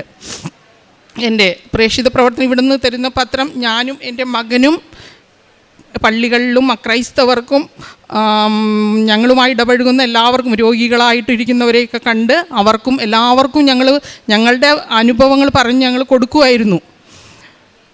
പിന്നെ കാരുണ്യ പ്രവർത്തികളായിട്ട് ഞങ്ങൾ അനാഥാലയങ്ങളിൽ പോകും, അവർക്ക് ഭക്ഷണം കൊടുക്കും. കൊച്ചുങ്ങളുടെ ഒരു ശിശുഭവനുണ്ട്, അവിടെ ഞങ്ങൾ ഭക്ഷണം കൊണ്ടുപോയി കൊടുക്കാറുണ്ട്. പിന്നെ കണ്ണ് കാണാത്ത കുറച്ച് ചേച്ചിമാർ താമസിക്കുന്നൊരു സ്ഥാപനമുണ്ട്, അവിടെ ഞങ്ങൾ പോയി 1 മാസത്തേക്ക് അവർക്ക് ഫുഡിനുള്ള എല്ലാ സാധനങ്ങളും ഞങ്ങൾ കൊണ്ടുപോയി കൊടുക്കും. വസ്ത്രങ്ങൾ ഞങ്ങൾ കൊടുക്കാറുണ്ട്. അതെല്ലാം പിന്നെ രോഗികളായിട്ട് കഴിയുന്ന മരുന്ന് വാങ്ങിക്കാൻ ബുദ്ധിമുട്ടുന്ന രോഗികൾക്ക് ഞങ്ങളാലാവുന്ന വിധത്തിലുള്ള സഹായങ്ങൾ ഞങ്ങൾ കൊടുക്കാറുണ്ട്. പിന്നെ ഉടമ്പടി എടുത്തതിന് ശേഷം ഏറ്റവും വലുതായിട്ട് ഈ അനുഗ്രഹം, അച്ഛൻ പറയുന്നത് പോലെ ജോസഫ് അച്ഛൻ ഇന്നും ധ്യാനത്തിൽ പറയും, അനുഗ്രഹങ്ങൾക്കല്ല നമ്മൾ പ്രാർത്ഥിക്കേണ്ടത്, കൃപകൾക്കാണ്. പക്ഷെ ഞങ്ങളുടെ കുടുംബത്തിൽ കൃപകൾ വാരിക്കോരി ദൈവം തന്നിട്ടുണ്ട്. ഞങ്ങൾ സ്ഥിരം പള്ളിയിൽ പോകും, വിശ്വാസമുണ്ട്, പ്രാർത്ഥനയെല്ലാം ഉണ്ടെങ്കിലും സ്ഥിരമായി പള്ളിയിൽ ഞാൻ പോയിരുന്നില്ല. ഉടമ്പടി എടുത്തതിന് ശേഷം സ്ഥിരമായി എനിക്ക് പള്ളിയിൽ പോകാൻ കഴിയുന്നു. വിശുദ്ധ കുർബാന, ഒരു ദിവസം കുർബാന കണ്ടില്ലെങ്കിൽ അത് എനിക്ക് വല്ലാത്തൊരു വിഷമം പോലെയായിരുന്നു എനിക്ക് തോന്നാം. ഞാൻ എങ്ങനെയെങ്കിലും എത്ര ബുദ്ധിമുട്ടിയായാലും ഞാൻ പോകുമായിരുന്നു. വിശുദ്ധ കുർബാന സ്വീകരിക്കും. പിന്നെ ഒരൊറ്റ ദിവസം ഞങ്ങളുടെ കുടുംബ പ്രാർത്ഥന മുടക്കാൻ ഞാൻ സമ്മതിക്കാറില്ല. എവിടെ പോയാലും കുടുംബ പ്രാർത്ഥന കഴിഞ്ഞിട്ടേ ബാക്കി എല്ലാം ഉള്ളൂ. ഉടമ്പടി പ്രാർത്ഥന ഞങ്ങൾ സ്ഥിരം 5:30 എഴുന്നേറ്റ് അച്ഛൻ്റെ ഡെയിലി ബ്രെഡ് ഇട്ട് തുടങ്ങിയ അന്ന് മുതൽ ഞാൻ ഒരൊറ്റ ദിവസം മുടങ്ങാതെ കാണുകയും ഷെയർ ചെയ്യുകയും ചെയ്യാറുണ്ട്. ധ്യാനങ്ങളും എൻ്റെ അടുക്കളയിൽ ജീവിതത്തിൽ ഭൂരിഭാഗവും അച്ഛൻ്റെ പ്രസംഗങ്ങളും സാക്ഷ്യങ്ങളുമാണ് ഞാൻ വെച്ച് കേൾക്കാറുള്ളത്. അതെനിക്കൊരു വലിയൊരു ശക്തിയാണ്. ഞാൻ തളർന്നു പോകുന്ന പല സന്ദർഭങ്ങളിലും എന്നെ ശക്തിപ്പെടുത്തുന്ന പല വചനങ്ങളും എനിക്ക് അതിലൂടെ ലഭിക്കാറുണ്ട്. കഴിഞ്ഞ ആഴ്ചയിലെ ധ്യാനത്തിൽ അച്ഛൻ പറഞ്ഞു, ക്ഷുദ്രജീവികളുടെ കടികൊണ്ട് വേദനിച്ച് തലമരവിപ്പ് വന്ന ഒരു സംഭവം പറഞ്ഞത് നിങ്ങൾ ഓർക്കുന്നുണ്ടെന്ന് ഞാൻ വിചാരിക്കുന്നു. പക്ഷേ അതെൻ്റെ ഹസ്ബൻഡായിരുന്നു. ഹസ്ബൻഡിന് കഴിഞ്ഞ ആഴ്ചയിൽ ഇതുപോലെ തന്നെ കട്ടുറുമ്പ് കടിച്ചതാണെന്ന് പറഞ്ഞു. പക്ഷേ ശരീരം മൊത്തം അങ്ങോട്ട് തടിച്ചു വീർത്തു. ഞാൻ ഉടനെ എൻ്റെ കയ്യിൽ വേറെ മരുന്നൊന്നുമില്ല. എൻ്റെ കയ്യിലുള്ളത് ഈ കൃപാസനത്തിൽ വെഞ്ചിരിച്ച ഉപ്പും തൈലവുമാണ്, കാശ്രുവാണ് എൻ്റെ പ്രധാനപ്പെട്ട ആയുധങ്ങൾ. ആ ഉപ്പ് എടുത്ത് ഞാൻ ചൂടുവെള്ളത്തിൽ ഇട്ടിട്ട് ഞാൻ പറഞ്ഞു, ആ കടിക്കുന്ന ഭാഗത്തെല്ലാം നിങ്ങൾ വിശ്വാസപ്രമാണം ചൊല്ലി ഞാൻ പുരട്ടിയതിൻ്റെ ഫലമായിട്ട് കടി അവിടെ നിന്നു. പക്ഷേ തടിച്ചു വീർത്തു. കൈയും കാലും കണ്ണും മുഖം തല തൊട്ട് കാല് വരെ തടിച്ചു വീർത്തു. എന്ത് ചെയ്യണമെന്ന് അറിയാൻ പാടില്ല എനിക്ക്. ഞാൻ പറഞ്ഞു, അമ്മയോട് ഞാൻ പ്രാർത്ഥിച്ചു, അമ്മേ ഹാർട്ട് പേഷ്യൻ്റാണ് എൻ്റെ ഹസ്ബൻഡ്, എന്തെങ്കിലും അസുഖം വന്നാൽ പെട്ടെന്നൊരു ഹോസ്പിറ്റലിലേക്ക് കൊണ്ടുചെന്നാൽ അവർ സമ്മതിക്കില്ല. ഉടനടി ഹാർട്ടിൻ്റെ ഡോക്ടറെ കാണിക്കാനേ അവർ പറയുള്ളൂ. ആൾ പറഞ്ഞു കുഴപ്പമില്ല എന്ന് പറഞ്ഞെങ്കിലും എല്ലാവരും പറഞ്ഞു വെച്ചുകൊണ്ടിരിക്കേണ്ട. പക്ഷേ എനിക്ക് ഈ പരിശുദ്ധ അമ്മയിൽ പൂർണ്ണമായ വിശ്വാസമുണ്ട്. എൻ്റെ എല്ലാ കാര്യങ്ങളിലും അമ്മ ഇടപെടുകയും കുറച്ച് പ്രശ്നങ്ങളും പ്രതിസന്ധികളിലൊക്കെ വരുമ്പോഴും ഞാൻ അമ്മയിൽ തന്നെ ശരണം വയ്ക്കും. ഏശയ്യ 43:2 എന്ന വചനം എന്നെ വളരെയധികം സ്വാധീനിച്ച ഒരു വചനമാണ്. നീ സമുദ്രത്തിലൂടെ പോയാലും നീ താണു പോവില്ല, നദി നിന്നെ മുക്കിക്കളയില്ല, അഗ്നിയിലൂടെ പോയാൽ നിനക്ക് അഗ്നി പൊള്ളലേൽക്കില്ല, ജ്വാലകൾ നിന്നെ വിഴുങ്ങുകയില്ല, ഞാനാണ് കർത്താവ് എന്ന് യേശു പറയുന്ന ആ വചനം എന്നെ വളരെയധികം ശക്തിപ്പെടുത്തിയിട്ടുണ്ട്. എല്ലാ സന്ദർഭങ്ങളിലും ഒരുപാട് പ്രശ്നങ്ങളിലൂടെ ഞാൻ കടന്നു പോകുമ്പോഴെല്ലാം ഞാൻ ബൈബിളെടുത്ത് വായിക്കും. അപ്പോൾ എനിക്ക് അല്ലെങ്കിൽ അച്ഛൻ്റെ ധ്യാനം കേൾക്കുമ്പോൾ എന്നോട് സംസാരിക്കുന്നതായിട്ട് എനിക്ക് പലപ്പോഴും തോന്നിയിട്ടുണ്ട്. അങ്ങനെ ആ സംഭവം ആ ക്ഷുദ്രജീവികൾ കടിയേറ്റ് ആ തലമരവിവ് ഓട്ടോറിക്ഷയിൽ കയറി ഒരു കസിൻ്റെ വീട്ടിൽ പോകാനായിട്ടിരുന്ന സമയത്താണ് ഇതുണ്ടായത്. ആൾ കൂട്ടാകാതെ ഓട്ടോറിക്ഷ കയറിയിരുന്നു. ഓട്ടോറിക്ഷ കയറി ഇരുന്ന സമയത്ത് ആളുടെ തല ഇങ്ങനെ മന്നിച്ചിങ്ങനെ പോകാം. ഞാൻ പറഞ്ഞു ഹോസ്പിറ്റലിൽ പോകാം, നമുക്ക് ഒന്ന് കാണിച്ചിട്ട് വരാമെന്ന് പറഞ്ഞിട്ട് കേട്ടില്ല. പക്ഷേ തിരിച്ചു വന്നു. ഇതുപോലെ തന്നെ കാശുരൂപവും എൻ്റെ കയ്യിൽ എപ്പോഴും ഉണ്ടാവും. ഞാൻ പ്രാർത്ഥിച്ച് ജസ്റ്റ് ഒന്ന് കാണിച്ചേക്കാം, എല്ലാവരും പറഞ്ഞു ഒന്ന് കാണിക്കുമെന്ന് പറഞ്ഞ് കാണിച്ചു കഴിഞ്ഞ് അവിടെ ചെന്ന് എത്തി ഡോക്ടർ കണ്ട ഉടനെ ഈ രോഗം എവിടെ നിൽക്കാൻ പോയേ, എന്താ സംഭവിച്ചതെന്ന് എനിക്ക് തന്നെ അറിയില്ല. കാരണം അത് മാതാവിൻ്റെ ഒരു വലിയൊരു മാധ്യസ്ഥ ശക്തി കൊണ്ട് മാതാവ് ഇടപെട്ട് അത് മാറ്റിക്കളഞ്ഞു. അങ്ങനെ ഒരു സൗഖ്യം എൻ്റെ ഹസ്ബൻഡിന് കിട്ടി. പിന്നെ ആത്മീയമായിട്ട് ഞങ്ങളുടെ കുടുംബത്തിൽ എല്ലാവർക്കും അല്പം ദേഷ്യം കൂടുതലുള്ളവരാണ് ഞങ്ങളുടെ കുടുംബത്തിലുള്ള എല്ലാവരും. പക്ഷേ ഈ ഉടമ്പടി എടുത്തതിന് ശേഷം ഞങ്ങളുടെ ദേഷ്യത്തെ കൺട്രോൾ ചെയ്യാനായിട്ട് ഞങ്ങൾക്ക് വളരെയധികം സാധിച്ചു. പല കാര്യങ്ങളിലും ഞങ്ങൾ ക്ഷമിക്കാൻ പഠിച്ചു. അതുപോലെ ഒരുപാട് പാഠങ്ങൾ, നമ്മൾ ക്രിസ്തീയരാണെങ്കിലും ബൈബിളൊക്കെ നമ്മൾ കേട്ടിട്ടുണ്ടെങ്കിലും വായിക്കുന്നുണ്ടെങ്കിലും നമ്മൾ ആത്മീയമായി ഇത്രയൊന്നും വളരാനായിട്ട് സാധിച്ചില്ല. ഉടമ്പടിയിലൂടെയാണ് ഒരുപാട് വളർച്ച ഇന്നത്തെ മക്കൾക്ക് ലഭിക്കുന്നുണ്ട്. പള്ളികളിലായാലും എല്ലാ ആളുകളും ഉടമ്പടിയിലൂടെ ഒരുപാട് പ്രാർത്ഥിക്കുകയും അച്ഛന് ധ്യാനം കേൾക്കുന്നത് ഞങ്ങൾക്ക് വലിയ ഒരു ആശ്വാസമാണ്. എനിക്കും എൻ്റെ കുടുംബത്തിന് നൽകിയ എല്ലാ ദാനങ്ങൾക്കും ഈശോയ്ക്കും പരിശുദ്ധ അമ്മയ്ക്കും 1000 നന്ദി പറഞ്ഞുകൊണ്ട് നിർത്തും. പരിശുദ്ധ അമ്മയ്ക്കും ദേവകുമാരനും 1000 നന്ദി. എൻ്റെ അമ്മ പറഞ്ഞ പോലെ ഡിസ്കിൻ്റെ ഒരു പ്രശ്നം പെട്ടെന്നായിരുന്നു അത് വന്നത്. അപ്പോൾ ഭയങ്കരമായിട്ടും പെയിനും കാര്യങ്ങളായിട്ട് 2-3 ഹോസ്പിറ്റലിൽ കയറി, ഓർത്തോ ഡോക്ടറെ കണ്ടു. അവർ പറഞ്ഞു ഡിസ്കിനകത്ത് മറ്റേ നടുവിൻ്റെ എല്ലിന് വേദന വന്നതായിരിക്കും പറഞ്ഞു. അങ്ങനെ വേദന മാറാണ്ടായിട്ട് ആയുർവേദത്തിൽ കൊണ്ടുപോയി കാണിച്ചു. ആയുർവേദം കാണിച്ചപ്പോൾ അവർ പറഞ്ഞു ഡിസ്ക് ബൾജായതാണ്, എല്ല് തേയ്മാനമുണ്ട്, ട്രീറ്റ്മെൻറ്റ് എടുക്കണം എന്ന് പറഞ്ഞു. അങ്ങനെ 1.5 ആഴ്ചത്തെ ട്രീറ്റ്മെൻറ്റ് അവിടെ എടുത്തു. പക്ഷേ ട്രീറ്റ്മെൻറ്റ് കഴിഞ്ഞപ്പോൾ അവർ പറഞ്ഞു 6 മാസം ബെഡ് റെസ്റ്റ് തന്നെ വേണം, വണ്ടി ഓടിക്കാൻ പാടില്ല, എവിടെയും പോകാൻ പാടില്ല. കാരണം എനിക്ക് ജോലിക്ക് പോകണമെങ്കിൽ വണ്ടി ഓടിച്ച് തന്നെ പോകണം. അപ്പോൾ അങ്ങനെ ഇരിക്കുമ്പോൾ അമ്മ എല്ലാ ദിവസവും മരുന്ന് പറ്റി കഴിഞ്ഞിട്ട് തൈലവും ഉപ്പും മിക്സ് ചെയ്തിട്ട് നടുവിന് പറ്റിത്തരും. അതുപോലെ കുളിക്കണ സമയത്ത് വെള്ളത്തിൽ ഉപ്പിടും. അങ്ങനെയൊക്കെ ചെയ്ത് ഒരാഴ്ച കഴിഞ്ഞപ്പോൾ എനിക്ക് നല്ല രീതിയിൽ മാറ്റം വന്നു. എനിക്ക് നല്ല രീതിയിൽ നടുവിന് പെയിൻ മാറി. പിന്നെ ഒരാഴ്ചയും കൂടെ അത് ചെയ്ത് കഴിഞ്ഞപ്പോൾ തുടങ്ങി എനിക്ക് വണ്ടി ഓടിക്കാനും കാര്യങ്ങൾക്കൊന്നും പ്രശ്നം ഉണ്ടായിരുന്നില്ല. അതുപോലെ ആ ഒരു വേദന പിന്നെ എനിക്ക് ഇതുവരെ എനിക്കൊരു അത്ര എക്സ്ട്രീം വേദനയോ കാര്യങ്ങളൊന്നും എനിക്കിതുവരെ വന്നിട്ടില്ല ആ ഒരു ഇതിന് ശേഷം. പിന്നെ ജോലിയുടെ കേസ് എനിക്ക് കുറേ നാളായിട്ട് ഞാൻ ജോലി അന്വേഷിച്ച് നടന്നിട്ടും കിട്ടുന്നുണ്ടായിരുന്നില്ല. എല്ലായിടത്തും ടെമ്പററി ആയിട്ട് തന്നെ പോയിക്കൊണ്ടിരുന്നത്. അപ്പോൾ അങ്ങനെ ഇരിക്കുമ്പോൾ കുറേ സങ്കടപ്പെട്ടിട്ടുണ്ട്, ജോലിയൊന്നും കിട്ടുന്നില്ല ഇതായിട്ട്. അങ്ങനെ ഇവിടെ വന്ന് ഉടമ്പടി എടുത്തിരുന്നു. ഉടമ്പടി എടുത്തു കഴിഞ്ഞ് 1 മാസം 2 മാസം കഴിഞ്ഞപ്പോഴാണ് ഫ്രണ്ട് വഴി ഒരു ഓഫർ വന്നു, റൊമാനിയ എന്ന് പറഞ്ഞിട്ട് യൂറോപ്യൻ കൺട്രി. അപ്പോൾ അങ്ങനെ കൊടുത്തിട്ടു. പ്രൊസീജിയേഴ്സ് എല്ലാം നടന്നു. പ്രൊസീജിയേഴ്സ് നടന്നപ്പോഴും 6 മാസം എന്ന് പറഞ്ഞു തുടങ്ങിയ പ്രൊസീജിയറായി. 6 മാസം കഴിഞ്ഞു. ഇപ്പോൾ 1 വർഷം ആവാറായിട്ടും ആവുന്നുണ്ടായിരുന്നില്ല. അപ്പോൾ നമ്മൾ എൻ്റെ 2ാമത്തെ ഉടമ്പടി പുതുക്കൽ കഴിഞ്ഞ് കഴിഞ്ഞപ്പോഴാണ് എനിക്ക് വർക്ക് പെർമിറ്റ് ഇഷ്യൂ ആയി കിട്ടിയത്.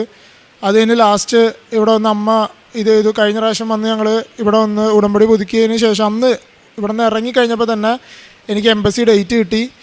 എംബസിയിൽ പോയി. ഇപ്പോൾ കഴിഞ്ഞ ആഴ്ച എനിക്ക് വിസ കിട്ടി. ഇപ്പോൾ ഈ വരുന്ന വെള്ളിയാഴ്ച രാത്രി എനിക്ക് പോകാനുള്ള ടിക്കറ്റ് അടക്കം കിട്ടിയിട്ടുണ്ട്. എല്ലാത്തിനും മാതാവിനും ഈശോയ്ക്ക് 1000 നന്ദി. പ്രഭാഷകൻ 34:20 കർത്താവ് ആത്മാവിനെ ഉത്തേജിപ്പിച്ച് കണ്ണുകളെ പ്രകാശിപ്പിക്കുന്നു.